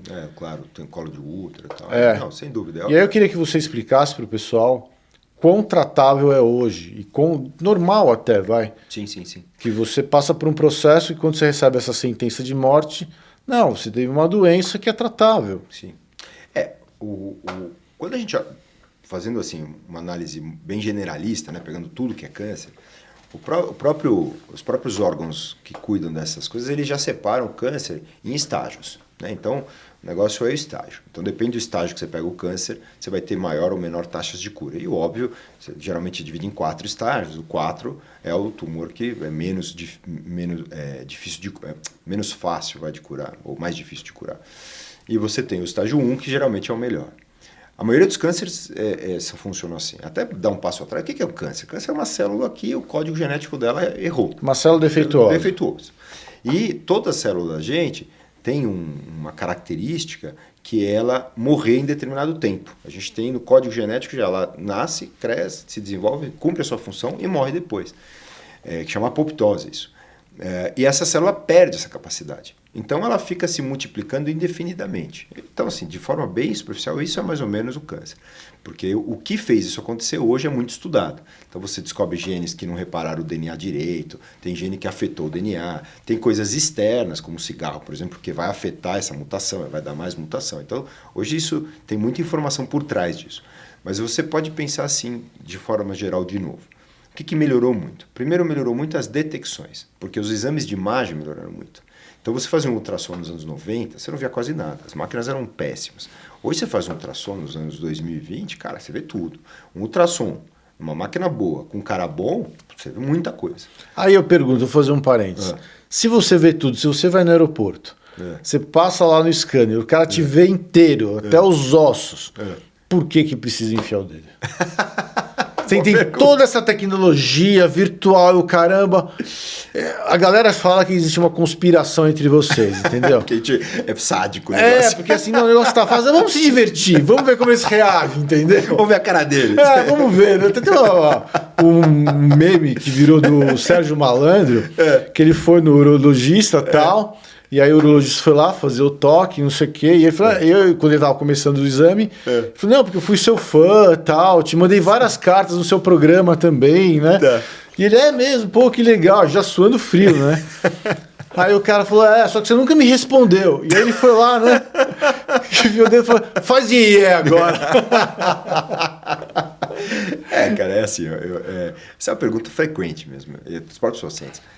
O que o toque dá a mais? Ele dá consistência, então você sente a glândula, ele dá uma sensação, você delineamento anatômico, então você imagina como é o formato de uma próstata e você passa o dedo, você sente aquilo, então você vê o formato. E linhas anatômicas, você sabe que ali no meio tem que ter um sulco, se não tem um sulco você desconfia. Tal. Mas o que realmente faz diferença é a consistência. Você está palpando assim, você sente que uma área da próstata é macia, a consistência da próstata é igual à ponta do nariz. Então está na macia, de repente você palpa uma outra que está dura. Mas você é muito honesto com o seu público, cara. É assim, o toque, com a melhora do PSA, não do PSA em si, o exame é o mesmo desde os anos 90, mas a gente conseguiu entender melhor o que a gente chama de dinâmica do PSA. Que é uma dinâmica significa o quê? Eu olho o Sérgio ao longo do tempo e eu consigo desconfiar ou não que ele está desenvolvendo um câncer, mesmo que o PSA esteja normal. Então o PSA e o conhecimento sobre ele diminuiu a importância do toque. Entendeu o que eu quero dizer? Então, o toque ficou menos importante. Isso não quer dizer que não seja importante. Até porque existe realmente uma necessidade de fazer o toque até de estimular o homem a ir ao médico, e aí ao urologista. Porque é um problema da gente, a gente não gosta de médico, né? Eu que sou médico, não gosto de ir no médico, não gosto de fazer exame e tal. Faço muita... Minha mulher me pega no meu pé. Já fez exame desse ano? Meu amor, vou fazer. Tá, eu vou lá e faço. Né? Mas assim, a gente não é muito... Isso está super documentado. Os homens se cuidam menos mesmo, vão menos aos médicos, fazem menos check-ups. Então, o toque ele ainda é importante. Eu acho que com o passar dos anos, cada vez mais, ele vai se tornar menos importante, mas ele serve para, pelo menos, até vincular o paciente ao que ele precisa, pelo menos, fazer uma vez na vida. Uma vez você tem que fazer, para você detectar. E aí, como eu disse antes, você pode acompanhar pelo PSA, como a gente conhece essa cinética que a gente fala, né? O PSA Kinetics, lá você sabe como ele funciona, você vai acompanhando sem toque. Mas a gente ainda não vai abandonar ele. E não é de sacanagem. Não é de sacanagem. Não vai ser na nossa geração que a gente vai ficar livre do... O que tem, né, em desenvolvimento, mas tudo é muito caro, porque também o público precisa entender assim, cara, um exame para check-up onera muito o sistema público. E quando você vai olhar isso, você não olha aqui no Brasil, infelizmente aqui é bagunçado isso. Você olha onde? Na Europa, especialmente, porque o sistema lá é muito organizado do ponto de vista econômico, porque quase todo ele é estatizado, então a conta precisa fechar, e nos Estados Unidos também. Então, quando você procura um marcador, um exame que detecta algo, ele precisa ser viável economicamente, porque você precisa ofertar aquilo para muita gente. Né? Não é tá bom, vamos fazer ressonância. Ressonância acha tumor na próstata, mas quanto custa uma ressonância? Vai fazer em todo mundo? Não tem como, né? Quebra o sistema. Então você precisa fazer um exame que seja viável economicamente. E essa é a grande vantagem do PSA. Ele é muito barato para fazer. Então você consegue ofertar isso para uma população inteira. E sim, ele serve como uma ferramenta boa de detecção. Então tem alguns outros marcadores que são melhores que o PSA, e aí talvez respondendo a pergunta, substituam a necessidade do toque, mas eles ainda não são comercialmente viáveis. né? Mas eles já têm vários que já estão em pesquisa há bastante tempo, e agora a pesquisa está indo para onde? Tentar viabilizá-los financeiramente, abaixar o valor deles, para que em larga produção, né? Em produção de larga escala, você consiga oferecer com preço que seja viável. E quanto aos tratamentos usando a genética, hein? Vacinas contra o câncer, como é que está essa tecnologia? Isso é incrível, isso mudou muito. A gente foi para uma área que a gente chama de uma forma mais geral, imunoterapia, né? E o que apareceu, por exemplo? A evolução maior nessa área foi em câncer de rim e câncer de bexiga. São os dois cânceres que mais ganharam novos players aí nessa combate. Então, por exemplo, a gente sabe que um tumor, para crescer e se alimentar e continuar crescendo, ele precisa de vaso sanguíneo. Então, existe um processo que você vai formando novos vasos sanguíneos, que são anômalos, né? Que são por fatores que o próprio tumor libera. Então, é uma coisa maluca. O tumor vai lá, libera um fator, que é um estimulante de produção de vaso sanguíneo, e aí começa a formar vasos sanguíneos para alimentar o próprio tumor. Então, hoje você tem uma classe de drogas que inibe a formação desses vasos. Então ele mata o tumor de fome, vamos dizer assim. Então você dá esse remédio, os vasos param de evoluir, de crescer, de aparecer, e aí você mata o tumor de fome. E não é quimioterapia? Não é quimioterapia. É um remédio que a pessoa toma. É um remédio que vai especificamente fazer esse processo de inibir essa formação de vasos anômalos. Tem uma outra linha que ela vai fazer o quê? Ela vai inibir, ela vai... a gente chama de classe de reparo de DNA. Então ele vai alterar genes que vão reparar o DNA para não deixar o tumor continuar se mutando e ficando cada vez mais grave. E tem, é lógico, a quimioterapia moderna, nova geração, que é uma quimioterapia que tem menos efeitos colaterais do que as quimioterapias antigas. Então a quimioterapia também evoluiu para dar menos efeito colateral. Quem faz quimioterapia tem muita náusea, muito enjoo, muito problema gastrointestinal, muita diarreia, perde cabelo, você tem uma série de coisas, sente uma fadiga muito grande. Então, as quimioterapias mais modernas já conseguiram diminuir bastante essa sensação. Então, houve uma evolução grande nessa área de imunoterapia, que a gente fala, que é essa área de mexer ali no gene, nos fatores tumorais e tal. E uma melhora também da quimioterapia, de você deixar o paciente... E a outra evolução boa é que muitos desses que eu falei antes são orais. Então, são medicações que você toma em casa. O problema é o custo, né, Sérgio? Tem remédio que custa 14, 15 mil por mês. Nossa! Então, o problema é o custo, mas a evolução é nítida. Tem um oncologista que eu gosto lá, um colega lá do Einstein, que ele mostra uma curva assim, até os anos 2000, o quanto era a expectativa de vida de um paciente com tumor metastático, que é o pior cenário, aquele 4, o tumor que já espalhou e tal. E aí a expectativa de vida do cara era tipo 2 anos. Hoje a expectativa de vida é 5. Aí você fala, pô, só isso aumentou? Mas para a pessoa que está passando pelo tumor... Mais que dobrou. Mais do que dobrou a sua expectativa de vida, é maravilhoso. Você ia viver 2 anos, sei lá, você não ia ver seu neto se formar. Você vai ver 5, você vê ele se formar. Então, tem coisas, quando você pensa no indivíduo, que foi um ganho incrível. Está avançando rápido, cada vez mais rápido. Tá. Né? E aí entra a inteligência artificial. A inteligência artificial consegue construir modelos, que começa a imaginar modelos que a gente muitas vezes não consegue. Então, muito mais rápido, porque vai modelos de proteína, alguma coisa assim, exatamente, né? Exatamente. Modelos de proteína, modelos de droga, de molécula, né? Criar a molécula da droga, como a molécula interage. Então você consegue fazer modelo no computador de imaginar como vai ser a interação antes de usar numa pesquisa científica propriamente dita. Então isso está evoluindo bastante. Então, do jeito que está evoluindo rápido a tecnologia, a chance de ter cura para câncer não está muito longe. Eu não saberia dizer. Eu já ouvi 50 anos, já ouvi 40, já ouvi de tudo. O que eu acho é que a gente hoje, assim, tem que ter uma consciência pública mesmo, que os check-ups necessários você tem que fazer. Basicamente, você tem 4 check-ups aí que você precisa sempre lembrar. Tireoide, intestino, até vou deixar o prostático por último. Tireoide, intestino, colo do útero, e que aqui entra a mama também, colo de útero e mama, que acaba fazendo junto, né, que o gineco faz, e o próstata. Acho que esses são os 4 principais check-ups, são as doenças muito frequentes que você tem que detectar cedo, que você salva o paciente. Acho que esse é o principal. Aí 2, a oncologia como disciplina, como especialidade, evoluiu muito mesmo. Então hoje a gente tem drogas, então se você recebe um diagnóstico de câncer, é como você falou, você não precisa se sentir com uma faca já na sua cabeça, eu vou morrer.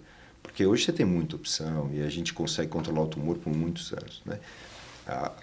O grande calcanhar de Aquiles hoje da oncologia é preço. Porque essas drogas todas novas, modernas, maravilhosas, custam fortunas. Então, quem paga essa conta? Essa é uma discussão grande, até por coincidência, eu estou participando de um congresso que é aqui vizinho seu, de oncologia, saí aqui para gravar com você, mas teve uma pessoa do sistema de saúde suplementar, que seriam os convênios, justamente lá numa palestra, tentando equilibrar os pontos, como a gente oferecer o tratamento sem quebrar o sistema. Porque não adianta também se querer dar para todo mundo e quebrar o sistema. Aí isso não funciona. Mas a escalabilidade, em breve, vai começar a atingir números. É o que se espera. É uma questão de pouco tempo para você atingir um valor razoável. Se usar um quimioterápico dos anos 2000, hoje ele custa, sei lá, um quinto do valor que você usar um quimioterápico. E a inteligência artificial está evoluindo muito rápido. Sim. Né? De um ano para o outro, ela dá um salto impressionante. Quer dizer, tirando o chat GPT, mas ele é baseado numa inteligência artificial. Sim. Do 3.5 para o 4, que o que está acesso livre ao público é o 3.5 ou 3. Tá. Do 3.5 para o 4 já falaram que assim é uma evolução absurda, abismal. Né? E o pessoal já está se preocupando da inteligência artificial, desenvolvendo outra inteligência artificial. Então ela mesmo, porque a inteligência artificial nada mais é do que ela, que chamam de machine learning, né, de você online, que ela fica aprendendo e absorvendo informação, para que ela tenha um banco, falando grosso modo, um banco gigante de dados que pensa rápido, processa rápido. E aí eles já estão vislumbrando da própria inteligência artificial arquitetar uma outra inteligência artificial. Olha. E aí a velocidade vai ser... Né? Dá medo. Os caras estão assustados. O Elon Musk, o Harari... eles fizeram uma carta aberta, né? Os caras ficaram preocupados com tipo, essa história. Segura aí. Segura aí, porque tá ficando saindo fora de controle, mas né? é meio assustador mesmo, né? Bem assustador. A gente se assusta um pouco. Eu fico assustado. Não muito assustado. Não é que eu pense nisso todos os dias, nada disso. Mas assim, como eu sou curioso, gosto de ficar olhando as coisas e tal, você vê... eu acho que é uma das coisas, tipo uma revolução francesa, revolução industrial, sabe? É uma coisa que muda o mundo de ponta cabeça, quer dizer, altera a humanidade. A humanidade, depois disso, quando implementar isso de forma mais em escala, cara, vai mudar a gente, né? Não sei para onde a gente vai, mas vai mudar. Já existe o conceito que a terceira revolução industrial já começou. Que é isso? Através da inteligência artificial, da tecnologia. Exatamente. Porque a velocidade com a qual a tecnologia está avançando... Essa semana eu vi um vídeo, 2 influencers americanos de tecnologia, aquele Marcus Brown, alguma coisa assim. Eles foram visitar uma empresa que desenvolveu um computador quântico. E computador quântico, o pessoal tudo hoje em dia é quântico, né? Coach quântico, não sei o que lá, quântico. Não é nada disso, não é porra nenhuma disso daí. Sim. Né? Quântica é física, né? É partícula quântica. Mecânica quântica, física quântica, partículas subatômicas. Eles falam, não, porque energia quântica. Porra, não existe isso, cara. Né? É baseado em matemática, álgebra linear, entendeu? É tudo calculado, tudo com sensor. Não é energia, né? Não, vou pensar que a energia quântica vai vir. Não vai, cara. Vai vir uma dor de cabeça para você, que não é quântica, entendeu? Não tem nada, né? E tem os coisas, até fazer um parênteses rápido, uma conhecida minha veio perguntar para mim o que eu achava do tal coach, não sei o que e tal. E eu falei, porque ele usa energia quântica. Eu falei, opa... Já foge. Falou disso, foge. É um 7-1, foge, cara. Porque o cara tá te enrolando, porque não existe isso. É isso aí. E aí, tipo, já tem o computador quântico que atua com praticamente zero absoluto. Tá. E que faz zilhões de cálculos ao mesmo tempo. Então, o cálculo que eles fazem mais ou menos... um computador normal demoraria, sei lá, 200 mil anos para quebrar a criptografia, por exemplo, de um banco. Tá. E um computador quântico quebraria em, tipo, 2, 3 minutos. Caramba, minutos? Porque ele faz vários cálculos ao mesmo tempo. É meio que várias coisas acontecendo tudo simultâneas, né? Porque o computador normal é 0, 1, 0, 1, ele faz tudo... Tem que fazer em sequência, né? Sequência. O quântico não. Que ele faz, por ele ter a propriedade subatômica, que uma hora é uma coisa, outra hora ela é outra, sim. E eles vão... E aí, imaginar isso já... Até tem aquela piadinha que se você sabe, entende de mecânica e física quântica, você não entende nada. Porque ninguém entende nada. Né?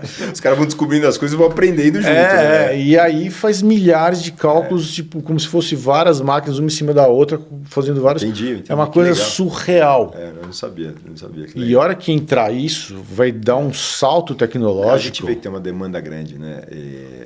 Eu recentemente recebi do hospital também uma palestra sobre inteligência artificial e machine learning na medicina, diálogo sobre inteligência artificial. Quer dizer, está todo mundo discutindo o assunto, né? Porque ninguém, na verdade, sabe muito bem o que vai acontecer depois, mas está todo mundo discutindo o assunto. Eu quero aproveitar o gancho para a gente falar, como a gente está falando muito de quântico e charlatão, falar um pouco de uma coisa que pega muito, seguindo o nosso tema, né, de 40 a 60 anos hoje, é a reposição hormonal. Né? Putz, isso. E eu vou te falar, esse nome devia até ser trocado, porque para muitos caras ali não é reposição hormonal, é sacanagem hormonal. Turbinar hormonalmente. Exatamente. Porque existem critérios para isso. Né? Então vamos lá, passando pelo livro. Qual que é o critério para uma reposição hormonal? Então o paciente tem que ter ou abaixo de 160 nanogramas por decilitro de testosterona, que é muito raro esse número, geralmente esse número é de gente mais velha ou que tem algum problema. Ou ele está entre 160 e 300 e ter alguma queixa. O problema das queixas hormonais é que elas têm muita entrelaçamento, né, superposição com queixas emocionais. E esse é um grande problema, porque se você perguntar na rua aqui agora, a gente sair aqui do estúdio e falar com 10 homens de 40 a 60 anos, falar, você está sentindo mal-humorado? Pô, 8 vão falar. 11 entre 10. Exato. Você está sentindo meio fadigado? Idem, porque os sintomas de baixa hormonal, com algumas exceções que eu vou falar, mas a maioria deles são sintomas que têm muita influência emocional. Então, vamos lá. Humor, fadiga crônica, cansaço, pavio curto, perda de libido, diminuição da ereção, que é meio que uma consequência, mas também uma causa. Então, é um pouco da perda de libido, né? Libido é a vontade, né, de ter relação, vontade de fazer sexo, e queda na ereção. E perda muscular, aí sim já tem mais componente, e perda óssea, tá? Isso em geral. Então, quando você olha a perda óssea, perda muscular, e o cara tem uma testosterona limítrofe, até tudo bem, eu acho que você está indo no caminho certo. Só que todos esses outros, cara, tem muita influência emocional. Então, um médico sério precisa separar essas coisas. Chegou, atendeu um cara de 50 anos, executivo, 2 filhos pequenos, lá na faixa dos 10 anos, 8 anos, casamento de 15, pressão no trabalho, meta para bater, país em crise. Pô, esse cara vai estar mal-humorado, fadigado, cansado, emocionalmente desgastado. Ele já está num casamento de 15 anos, tem filho pequeno em casa, a libido dele já não é essa maravilha. Quando ele vai ter relação sexual, a ereção dele também não é essa maravilha. Só que esse cara hoje está rodando por aí, nos consultórios de médicos não sérios e eventualmente até não médicos, com uma presa fácil para você virar para o cara e falar, vou te dar um up. Eu já ouvi falar isso no consultório várias vezes. Vou te dar um up. E aí o cara sai com uma receita de testosterona. E o problema disso qual é? Se você vai lá e dose a testosterona dele e ela está abaixo de 300, você até pode falar, bom, vamos fazer um teste. Eu já fiz vários Alex, testes. inclui as mulheres nisso também, porque essa praga está muito em mulher. Tem toda a razão. As mulheres acho que até merecem um comentário à parte. Aí você fala, vou fazer um teste. Aí vem uma coisa que eu faço, até quando eu discuto com o pessoal lá da faculdade disso, eu sempre sou um contraponto deles. Até o pessoal da URO, muitas vezes, vai direto para a testosterona. E eu gosto de estimular a sua produção natural nesse meio de caminho antes de dar a testosterona, porque é básico. Se você deu testosterona, você inibe a sua produção natural. Não que não vai voltar, separar a testosterona normalmente volta. Mas você perdeu a chance de você produzir um pouco mais, com técnicas que a gente tem de medicações e tal, estímulos, para que você adie a testosterona em si mais para frente. Então, você está com 50, eu te dou um remédio que você consegue aumentar a sua testosterona por 5 anos, 10 anos, você vai começar a testosterona, se você realmente precisar, aos 60. E aí, se você vai viver até os 85, você vai ter menos tempo para ficar fazendo reposição. Então, esse é o primeiro ponto. Então, você precisa selecionar bem quem você vai tratar e selecionar bem o tipo de tratamento que você vai. E não é receita de bolo. Eu vejo os caras chegando em caras de consultório de nutrólogo, nutricionista, até dermato, acho que até dentista já deve estar dando. E o cara tem uma receita de bolo. Você vai fazer oftalmologista. Você vai fazer isso. Tem o famoso aí, né? Fala glutamina e água, limão, glutamina e gratidão. Então é assim, cara, tem que tomar muito cuidado, porque esses pacientes são presas fáceis para esse tipo de discurso. Então, se você não tem a testosterona alta, tudo bem, você pode até fazer um teste, e como eu disse, você pode fazer um teste com estratégias que não necessariamente sejam testosterona logo de cara. Se você tem a testosterona boa, e você sabe como vai ser testosterona, você está se arriscando. E por quê? Porque não existe estudo, que pelo menos sério, bem feito, desenhado, para pacientes tomarem testosterona acima do nível fisiológico. Que esse é o grande ponto.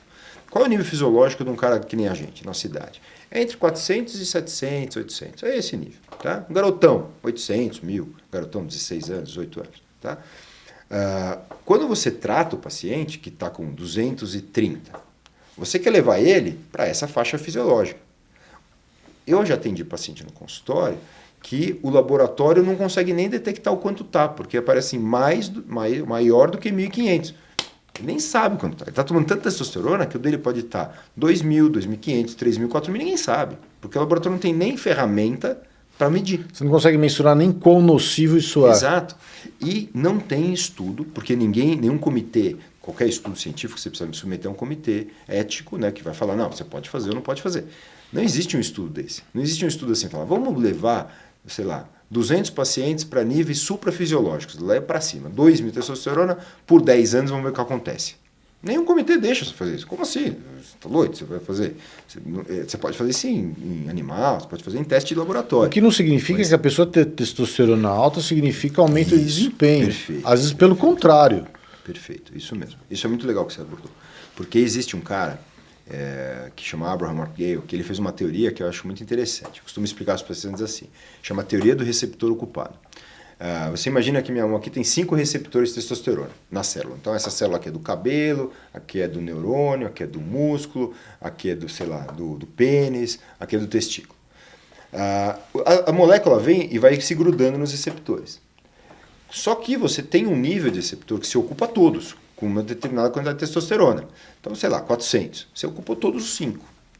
Se você não formar novo receptor, você não tem por que subir de 500, 400 para 800 ou para 1.000, 1.200. Porque você vai ter testosterona sobrando e não vai resolver nada em lugar nenhum, com exceção de um sistema, a musculatura.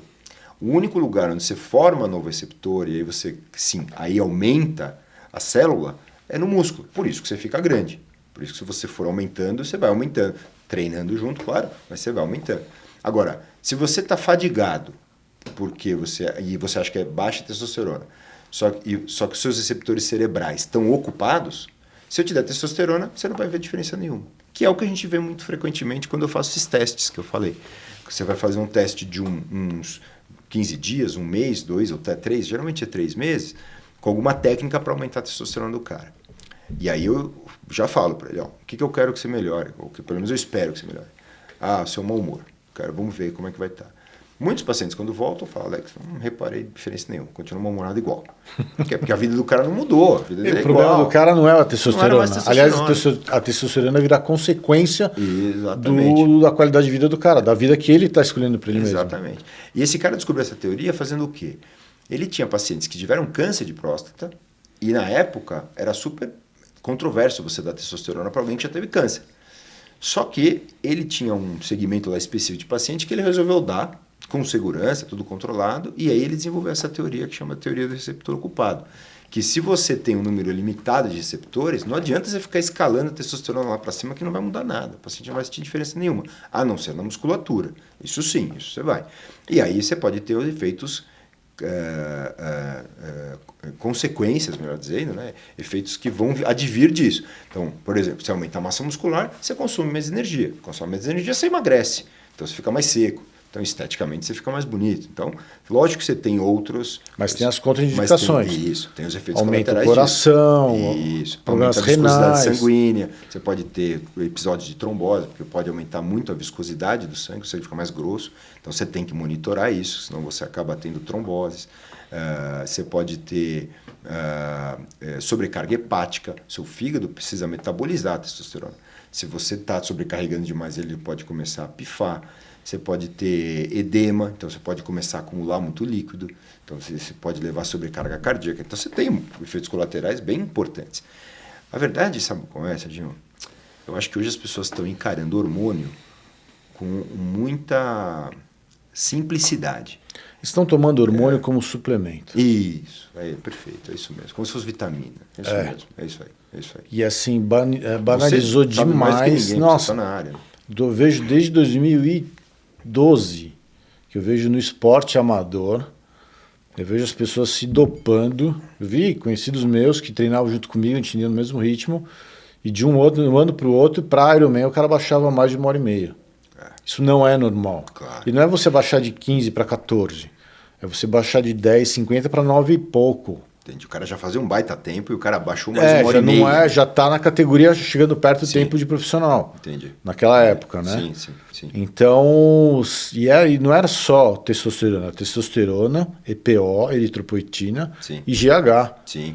Pô, é a receita do desastre. E ainda tomava antes da prova de Prospan. Para diminuir a inflamação. Eu acho que assim, essa manipulação hormonal exagerada que a gente está vivendo, o grande problema é que ninguém sabe. Eu falo isso para todos os pacientes. Cara, ninguém sabe. Isso é experimento em humano. Ninguém fez isso, ninguém testou isso, e você está literalmente se jogando numa vala e no escuro. Você não sabe o que vai dar. Estou brincando com uma granada. Exato. E eu acho isso muito perigoso, né? Mas você vê, aí vem o lado midiático da coisa. Você vê hoje profissional que escreve assim, ortopedista, medicina esportiva e fisiologia hormonal. Fisiologia hormonal é um termo que é para enganar trouxa, porque você nem sabe o que é fisiologia hormonal. Fisiologia hormonal está no livro básico que a gente aprende lá no segundo ano da faculdade. Do quântico. Exato, fisiologia hormonal.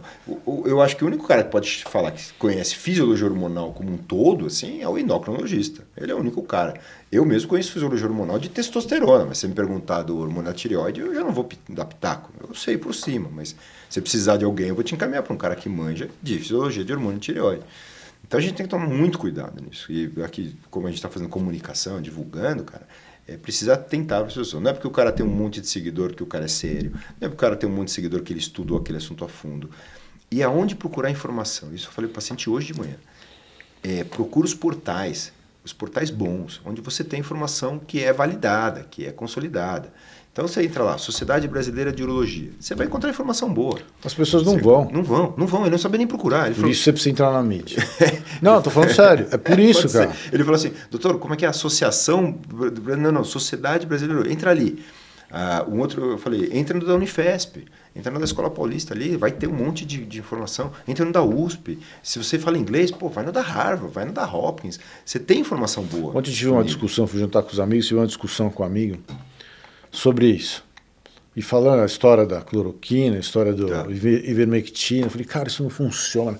Não, porque não sei o quê, porque não deixam falar, porque proibiram as informações. Eu falei, sai da mídia, vai pesquisar, vai ver as pesquisas, vê, entenda como a pesquisa foi feita e tire suas conclusões. Exato. Mas não fica repetindo, porque o fulano... E tem muito médico que dá palpite. Sim. Né? Então, médico que é cirurgião plástico falando que o negócio funciona. Você fala, porra, meu... Sim. Olha, cara, não sei nem se é o fórum aqui pra gente falar isso, mas sabe qual é a minha opinião? Hoje, olhando retrospectivamente tudo que aconteceu, faltou os próprios médicos puxarem a doença para si, sabe? Mas não estou falando não é isso.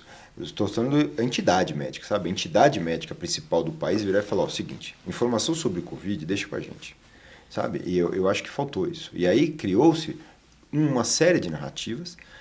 Médicos oportunistas aproveitaram essas narrativas para aparecer mais na mídia social, para encher os consultórios.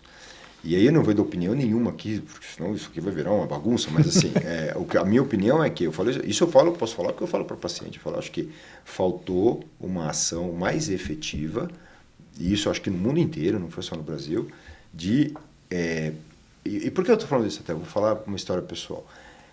Quando tinha um mês a pandemia no Brasil, era abril, o chefe da disciplina lá de infectologia da Escola Paulista pediu para a gente ir lá, porque a gente ia ter que atender lá no pronto-socorro. E eu me lembro desse dia, todo mundo assustado, doença nova, ninguém sabe o que fazer e tal. Eu cheguei até, fui sentado do lado do amigo meu, e na hora eu pensei, não posso ficar do lado dele. Sentei 3 cadeiras para lá, ninguém saía de casa e tal. E ele contando como estava sendo a pesquisa. Ele usou esse termo, ele falou, literalmente, a gente está pilotando avião, aprendendo a pilotar o avião no voo. A gente não sabe, a doença é nova. Mas a gente está sentando toda semana com pesquisadores da China, do Japão, dos Estados Unidos e tal.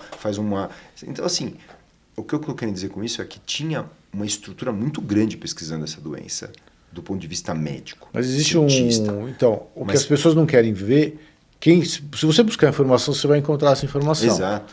Só que as pessoas preferem acreditar numa conspiração, uma teoria conspirativa para justificar algo, porque eu vi no Zap. Isso aí. E aí vira entretenimento em vez de buscar informação. E aí eu fiquei abismado assim da pessoa não querer, vai entender como a pesquisa foi feita e aí você procura suas pesquisas. Não é porque existe tal pesquisa que ela vai estar certa. Claro, ciência não é infalível, nunca. Não, porque inclusive você faz pesquisa direcionada. Claro, você tem que desconfiar da ciência sempre. Mas você primeiro... Eu acho que isso é o mais legal para você passar para todo mundo, é assim, vocês devem ter portais maravilhosos para você saber como começar, por exemplo, eu quero me tornar um Ironman. Pô, como é que você começa? Você pode ouvir um cara que é marqueteiro, que nem é Ironman, não sabe nunca fez uma prova, e você deve ter lá uma federação, alguma coisa, eu não conheço tão bem. Hoje você tem aplicativos de relógio da Garmin, por exemplo, que te dá sugestão de treino. Exato. Baseado em cálculo, experiências, entendeu? Exatamente. Tem toda uma ciência por trás. Tem todo um background que te coloca à disposição. É isso que eu estou falando. Então você tem que buscar na fonte certa a informação. Você não pode buscar no TikTok. Esse paciente falou para mim hoje, falou, doutor, eu olho o TikTok ali, acho um cara legal. Cara, não pode, você não pode ir aí. Você tem que procurar a informação no lugar certo. Acho que essa é uma divulgação legal, sabe? Existe informação fácil de achar, né? E nem sempre é muito técnico. Os portais, eu participei da Sociedade Brasileira, ele tem lá portal para o médico e portal para o leigo, para o paciente. E aí a linguagem é acessível, não é aquele trabalho de... 15 páginas que o cara não vai ter paciência de ler. Tem coisa legal. Mas a pessoa pelo menos entenda como foi feito aquilo para você selecionar o que é verdadeiro e o que não é. Né? O que é direcionado e o que não é. Mas você falou uma coisa que eu não tinha ouvido, vou usar até em consulta, que é as pessoas estão usando testosterona, ou hormônios em geral, manipulação hormonal como suplemento alimentar. É verdade. Cara, não pode, não é isso. Parece que a Anvisa proibiu o uso da testosterona para uso estético agora. Mas o problema no Brasil, cara, que eu sinto, é que assim, a gente sempre está correndo atrás do problema, né? A gente sabe do problema, nós que estamos lá de cá, no dia a dia, já estava assistindo isso, porque eu recebo paciente com receita daqui, receita de acolá. Pô, doutor, avalia para mim aqui, eu tenho paciente privado, então eles têm muito fácil acesso a mim. Doutor, dá para olhar a receita que o meu nutricionista mandou? Aí você vai olhando a receita do cara e tá lá, peraí, nutricionista receitar testosterona, tinha que ser proibido. Acontece direto. Nutrólogo tinha que ser proibido. Acontece direto. Eu sei, eu já cansei de receber, pessoa falando para mim, e mulher. Vou falar das mulheres. Porque assim, mulher também tá exacerbada. Tem uma conhecida que ela... Não, porque, aliás, não, foram 3... pouco tempo, 3 pessoas me falaram. Foram em nutrólogos, pagaram caro. Não, porque não sei o que. Pomadinha, uma outra foi a pomada de testosterona mais a injeção. Era Deca alguma coisa, enfim. E eu falei, putz, né, você não precisa. E ela estava, antes quando ela foi, ela estava se sentindo desconfortável, mas ela estava, um pouquinho gordinha. Pô, ela, 2, 3 meses depois, virou uma porpeta. Porque incha, né? O que acontece? Na mulher, esse assunto é mais delicado ainda. Porque a mulher, ela tem mais ou menos 1/10 da nossa testosterona, tá? A maior parte dela é produzida como conversão do hormônio feminino, então ela produz lá no ovário um monte de hormônio feminino, e uma parte é convertida, e uma parte da testosterona ela vem da adrenal, que é uma glândula que a gente produz um pouquinho de testosterona. Então ela tem 1/10, ela tem menos que a gente mesmo, e por isso que a mulher... ela tem, às vezes, muitas vezes, na verdade, mais dificuldade, por exemplo, de perder peso, perder taxa de gordura, de ganhar músculo. Isso é porque ela tem menos testosterona.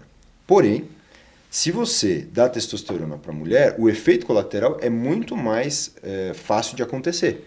Porque justamente por ela ter uma quantidade muito pequena, se você, por exemplo, uma mulher antes da menopausa vai ter em torno de 40, 50 nanogramas de testosterona, quando a gente tem 400, 500. Só que se você levar ela a 200, que não é muito pra gente, que não é nada, na verdade 200 você pode até falar que o cara tá com baixa testosterona, a mulher começa a engrossar a voz, começa a ter sinais de masculinização com aumento de pelos, aumento de edema, né? Começa a acumular líquido. Então, a mulher ela sofre o efeito colateral com doses muito menores. Por isso que é muito arriscado, principalmente quando você vai no cara que faz a receita de bolo. Sai lá, a receita de bolo igual para o homem e para a mulher. E é uma dose cavalar de testosterona. Exato. E eu, dando uma opinião pessoal, eu acho bem feio a mulher quando ela se masculiniza. Cara, não estamos discutindo aqui, pelo amor de Deus. Né? Tem outro efeito, né? Isso, cresce uma também piroca. Também, mas assim, eu acho que fica feio, não fica bonito. As mulheres me perguntam, como eu faço para aumentar a testosterona? Então, só tem um jeito, infelizmente, a musculação. Cara, a única coisa que aumenta a testosterona naturalmente na mulher é musculação. Porém, quando a mulher entra na menopausa, realmente aí você tem que começar a pensar em manipulação hormonal. Mas como é que eu penso primeiro? Primeiro, vá pensar se você pode, tem que ir no médico sério, se você pode fazer reposição de estrógeno, que na verdade não se faz com estrógeno, mas a ideia é repor o hormônio feminino. Porque repondo o hormônio feminino, você vai voltar a converter testosterona, você vai voltar a ter testosterona, e aí a musculação vai te ajudar. Mas realmente para a mulher, pensando que a mulher hoje vive muito mais, né, do que vivia lá até os anos 50, eu sou favorável à reposição hormonal feminina. E na mulher é diferente da gente. Porque na mulher é reposição hormonal literalmente, porque a mulher ela é assim, né, Sérgio? Ela vai até a menopausa. Quando ela bate lá perto dos 50 na menopausa, ela faz assim. O hormônio dela estava assim e zera. O nosso não, o nosso é uma queda. Tanto que a sociedade não chama de andropausa, chama de disfunção androgênica do envelhecimento masculino, que basicamente é o quê? É um hormônio que vai caindo lentamente. Como a mulher tem essa queda, na mulher a gente pode chamar de reposição hormonal, realmente. Pra gente não é bem esse termo. Mas uma mulher de 30 e poucos anos, qual seria a medida normal? Vai entre acho que 12 ou 16 até 70 e poucos? É isso.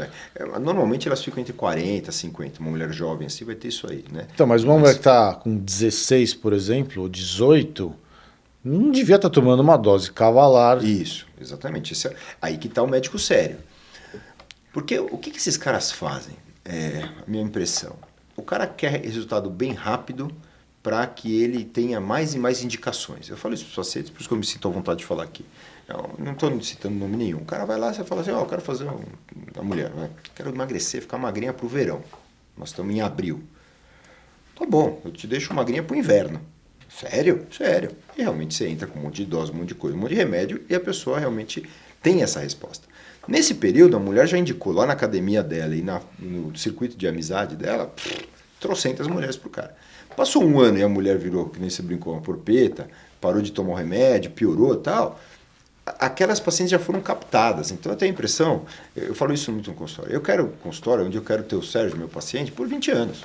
Portanto, se eu fizer besteira no primeiro ano, você já não vai ficar mais 20 anos comigo. Esses caras não se importam muito com isso, eu acho. Eles se importam... Tem sérios, lógico, como tudo, né? Tem cara sério, tem cara que vai fazer direito. Então, respondendo a pergunta, eu acho que você precisa ter um cara bom que vai fazer o quê? Subir um pouco sua testosterona para níveis mais altos, dentro do fisiológico, dentro do normal, e te encher o saco para treinar. Tem que treinar, cara. Não adianta. Não tem almoço grátis nessa história. E as pessoas acham que porque tem um infeliz aí que chama da pomadinha milagrosa. Chip da beleza. Sabe, é cortar caminho. Não tem como cortar caminho. Eu tenho um amigo que faz obesidade, que um dia você devia trazer ele aqui, porque o cara tá convidado já, pode vir os dois, você e ele. Legal, vou falar pra ele. E ele já fez triatlo, né? O cara é fissurado também em exercício. E ele hoje, para mim, eu até vou fazer propaganda dele, ele chama Daniel Ritiopo. Hoje, para mim, é um dos caras que mais manjam de obesidade no país. E ele fala uma frase, ele fala assim, Alex, o problema de hoje, dessa geração atual, da idade, desse momento da sociedade, é que as pessoas não querem emagrecer, elas querem ser emagrecidas. Existe uma diferença grande nisso. Gigantesca. Emagrecer é você que pega o projeto na sua mão e você vai fazer. Ser emagrecida, você delega o projeto para alguém. E é isso que o pessoal quer. O pessoal quer ser emagrecido. E aí não é fácil. E aí você depende de muita manipulação, de muito remédio, de coisa que vai te dar efeito colateral. Ou não, né? E o que acontece quando a pessoa tomou uma carga indevida de testosterona e aí ela para? Porque tem um efeito colateral durante que ela está tomando e tem um efeito quando ela para. Porque ela não volta ao normal que ela estava antes de tomar. Isso, tem um rebote, né? A gente fala assim, você tem vamos dizer, dois sistemas ali que sofrem com isso. Então, o primeiro sistema é a fertilidade no homem, né? Tô falando. Então, quando você entra com testosterona, se o homem ainda está numa fase que vai constituir prole, isso daí faz com que ele pare de produzir espermatozoides. E aí ele para de produzir espermatozoide.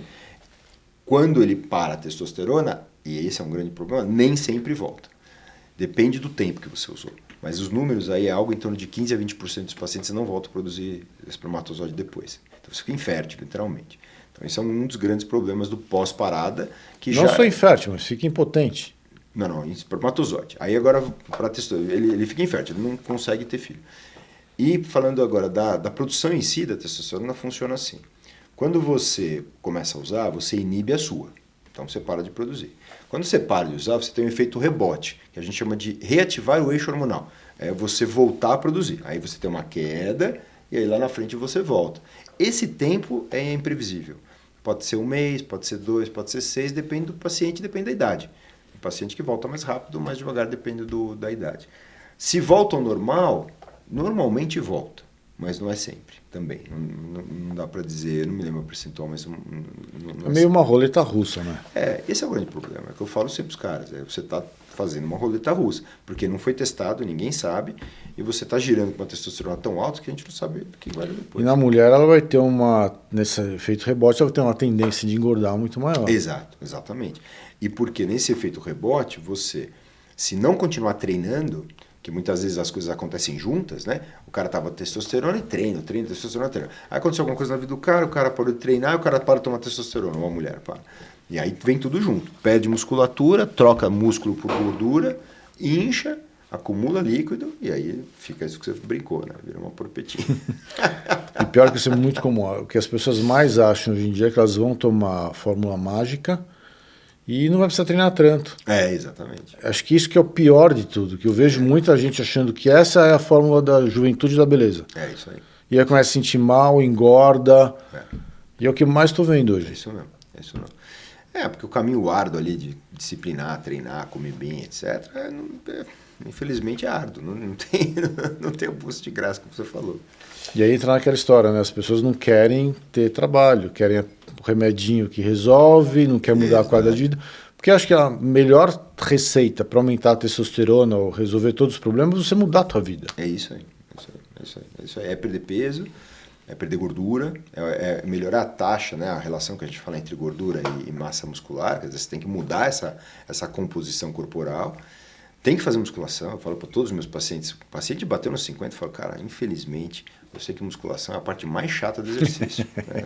Nunca vi um cara... Aliás, vi sim. Tem cara que gosta da musculação, fisiculturismo mesmo em si, né? Mas são raros. A maioria odeia. Né? Eu sou do time... Não, os meus pacientes mais velhos, então, doutor, me põe para caminhar, andar de bicicleta, nadar, qualquer coisa. Mas academia para musculação, pelo amor de Deus. Mas é o que dá resultado. É o que você tem que incluir no seu treino, que vai te dar resultado para melhorar. E não dizer só melhorar, mas para manter a testosterona. O meu objetivo no consultório, quando eu tenho um paciente que tem testosterona normal, é falar, eu quero segurar a sua testosterona por muitos e muitos anos. Porque envelhecer com testosterona boa é uma bênção. Isso está mostrado em estudo. Tem um estudo bonito lá da Harvard que mostrou isso. Os pacientes mais velhos, estamos 70 anos para frente, que mantinham testosteronas saudáveis, tinham menos quedas, menos problemas musculares, menos problemas de ligamento, menos fratura, mais autonomia, que é o grande negócio da vida da terceira idade, assim que a gente fala, né? Ou do idoso. É autonomia. O que o idoso quer? O idoso quer dirigir, se trocar sozinho, fazer a própria comida, sair para poder visitar os amigos na pracinha e jogar um dominó. É autonomia. Ele não quer alguém empurrando cadeira ou ajudando ele a se trocar. Então, antes de chegar na testosterona, você tem um caminho a seguir de mudar seu estilo de vida, exercício. Você até tem, tipo, suplementos, DHEA, que é... Isso. Estimulantes, né? Para evitar, deixar para mais tarde a testosterona. Essa é a estratégia que eu mais gosto. Isso mesmo. Mas as pessoas estão invertendo isso aí. O fluxo do negócio. E aí ferrou tudo. É que é o imediatismo, né? O imediatismo que a gente tem falado muito hoje em dia. Né? Cara, e as pessoas não sabem, elas não têm informação, ou têm preguiça de procurar, não sei, de saber que existem alternativas que vão mudar a qualidade de vida dela, que vão mudar a musculatura dela, que vão trazer, inclusive, um resultado mais perene, mais duradouro. Exato, é isso aí. Que é o que eu falo, eu quero manter a sua testosterona saudável por muitos anos. Não só para 2 anos. Eu quero que você está aqui com 50 comigo, aos 70 a sua testosterona está parecida com o que você tem hoje. Esse é o segredo da juventude. Eu acho. Né? Porque aí a pessoa não envelhece, demora muito para envelhecer. A hora que você toma eu sim, sou contra isso. Radicalmente contra. A hora que a pessoa toma um negócio desse, é meio que um caminho sem volta. Porque tem o lance psicológico. Sim. Porque ela começa a sentir um super-homem, uma super-mulher. Quando faz certo. Sim. Né? Tem um detalhe, tem que fazer certo também, porque é um agente catalisador. Sim. Se você comer certo, treinar certo, você vai ter um resultado muscular diferente. Mas se você não tiver, digamos, uma preparação de atleta, de ponta, você não vai ter resultado, você vai se ferrar. Mas é exatamente isso. Porque você não tem controle muitas vezes, você não tem um controle fino do negócio. Né? Você não tem gente... Um atleta de ponta tem uma assessoria muito grande. Você tem lá o nutricionista, você tem o médico fisiologista, você tem o fisiologista de verdade, o cara que estudou isso, né? Você tem o bioimpedância de última geração para ficar monitorando se a sua gordura aumentou, diminuiu, onde aumentou, se foi no braço, foi nos membros e tal. É outra pegada. Você não dá para transpor isso para a vida de nós aí, dos meros mortais. Né? Que geralmente o atleta de ponta profissional não é saudável. Não tem mais esse detalhe. Sim, isso é uma grande verdade, isso mesmo. Atleta de intensidade está mostrado que não faz bem para a saúde, os caras morrem antes, tem mais lesão, tem tudo. E as pessoas querem ter o corpo de um atleta de ponta, acreditando que vai ter uma receita mágica, sim, e aí se ferra inteiro. Bom, por isso que a gente está aqui. Isso aí, Alex, cara, muito legal. Obrigado Gostei pelo papo, deixa um recado para a galera. Legal. Olha, o recado para a galera, eu acho que é o seguinte, eu acho que a boa informação é o segredo para você não cair em cilada. Então, se você foi alguém que te indicou uma série de coisas e você está inseguro, pega uma outra opinião, vai em mais alguém, procura informação em portais bons, portais sérios, que aí você vai conseguir fazer um negócio que vai realmente preservar a sua saúde e evitar que você, no meio do caminho, tenha um efeito colateral indesejado que o colega lá atrás que te deu não chegou a te informar. Então... não tem receita de bolo, tem que treinar. Não tem jeito. Boa, Alex. Legal. Então é isso aí, cara, brigadão pelo papo, brigadão pela Vamos fazer presença. mais uma. Vamos, meu. Vou trazer o Daniel pra gente falar de obesidade. A casa é tua, Isso bola. Aqui é casa de parceiros, legal, então legal. Tudo que você quiser fazer, tamo junto aí. Show de bola. Galera, vocês que assistiram o podcast ou os cortes, do podcast aos cortes, a gente vai estar deixando as redes sociais do Dr. Alex pra nós, vai. Pelo amor de Deus. E posso deixar também o telefone do consultório? Claro, sem dúvida. Então, deixar o telefone do consultório, então, entre em contato com o Dr. Alex. Se tiver dúvida, fala com ele vai estar respondendo. Claro. Tá? Se recebeu uma receita, recebeu uma indicação de alguém, pergunta para quem sabe, para quem estudou, para quem dá aula. Não para o cara que quer ganhar dinheiro às custas de vocês, entendeu? Então é isso, galera. Nos vemos para a próxima. Valeu. Brigadão. Não importa a sua idade, peso, cor ou gênero. O que importa é seu sonho. Nossos sonhos. Pois somos todos uma raça. A raça humana em busca de realizar nossos sonhos. E isto é o que nos fortalece e nos faz mover. Buscamos, lutamos, mas nunca desistiremos. Pois desistir não é e nunca será opção. 3X Action. We never, ever give up.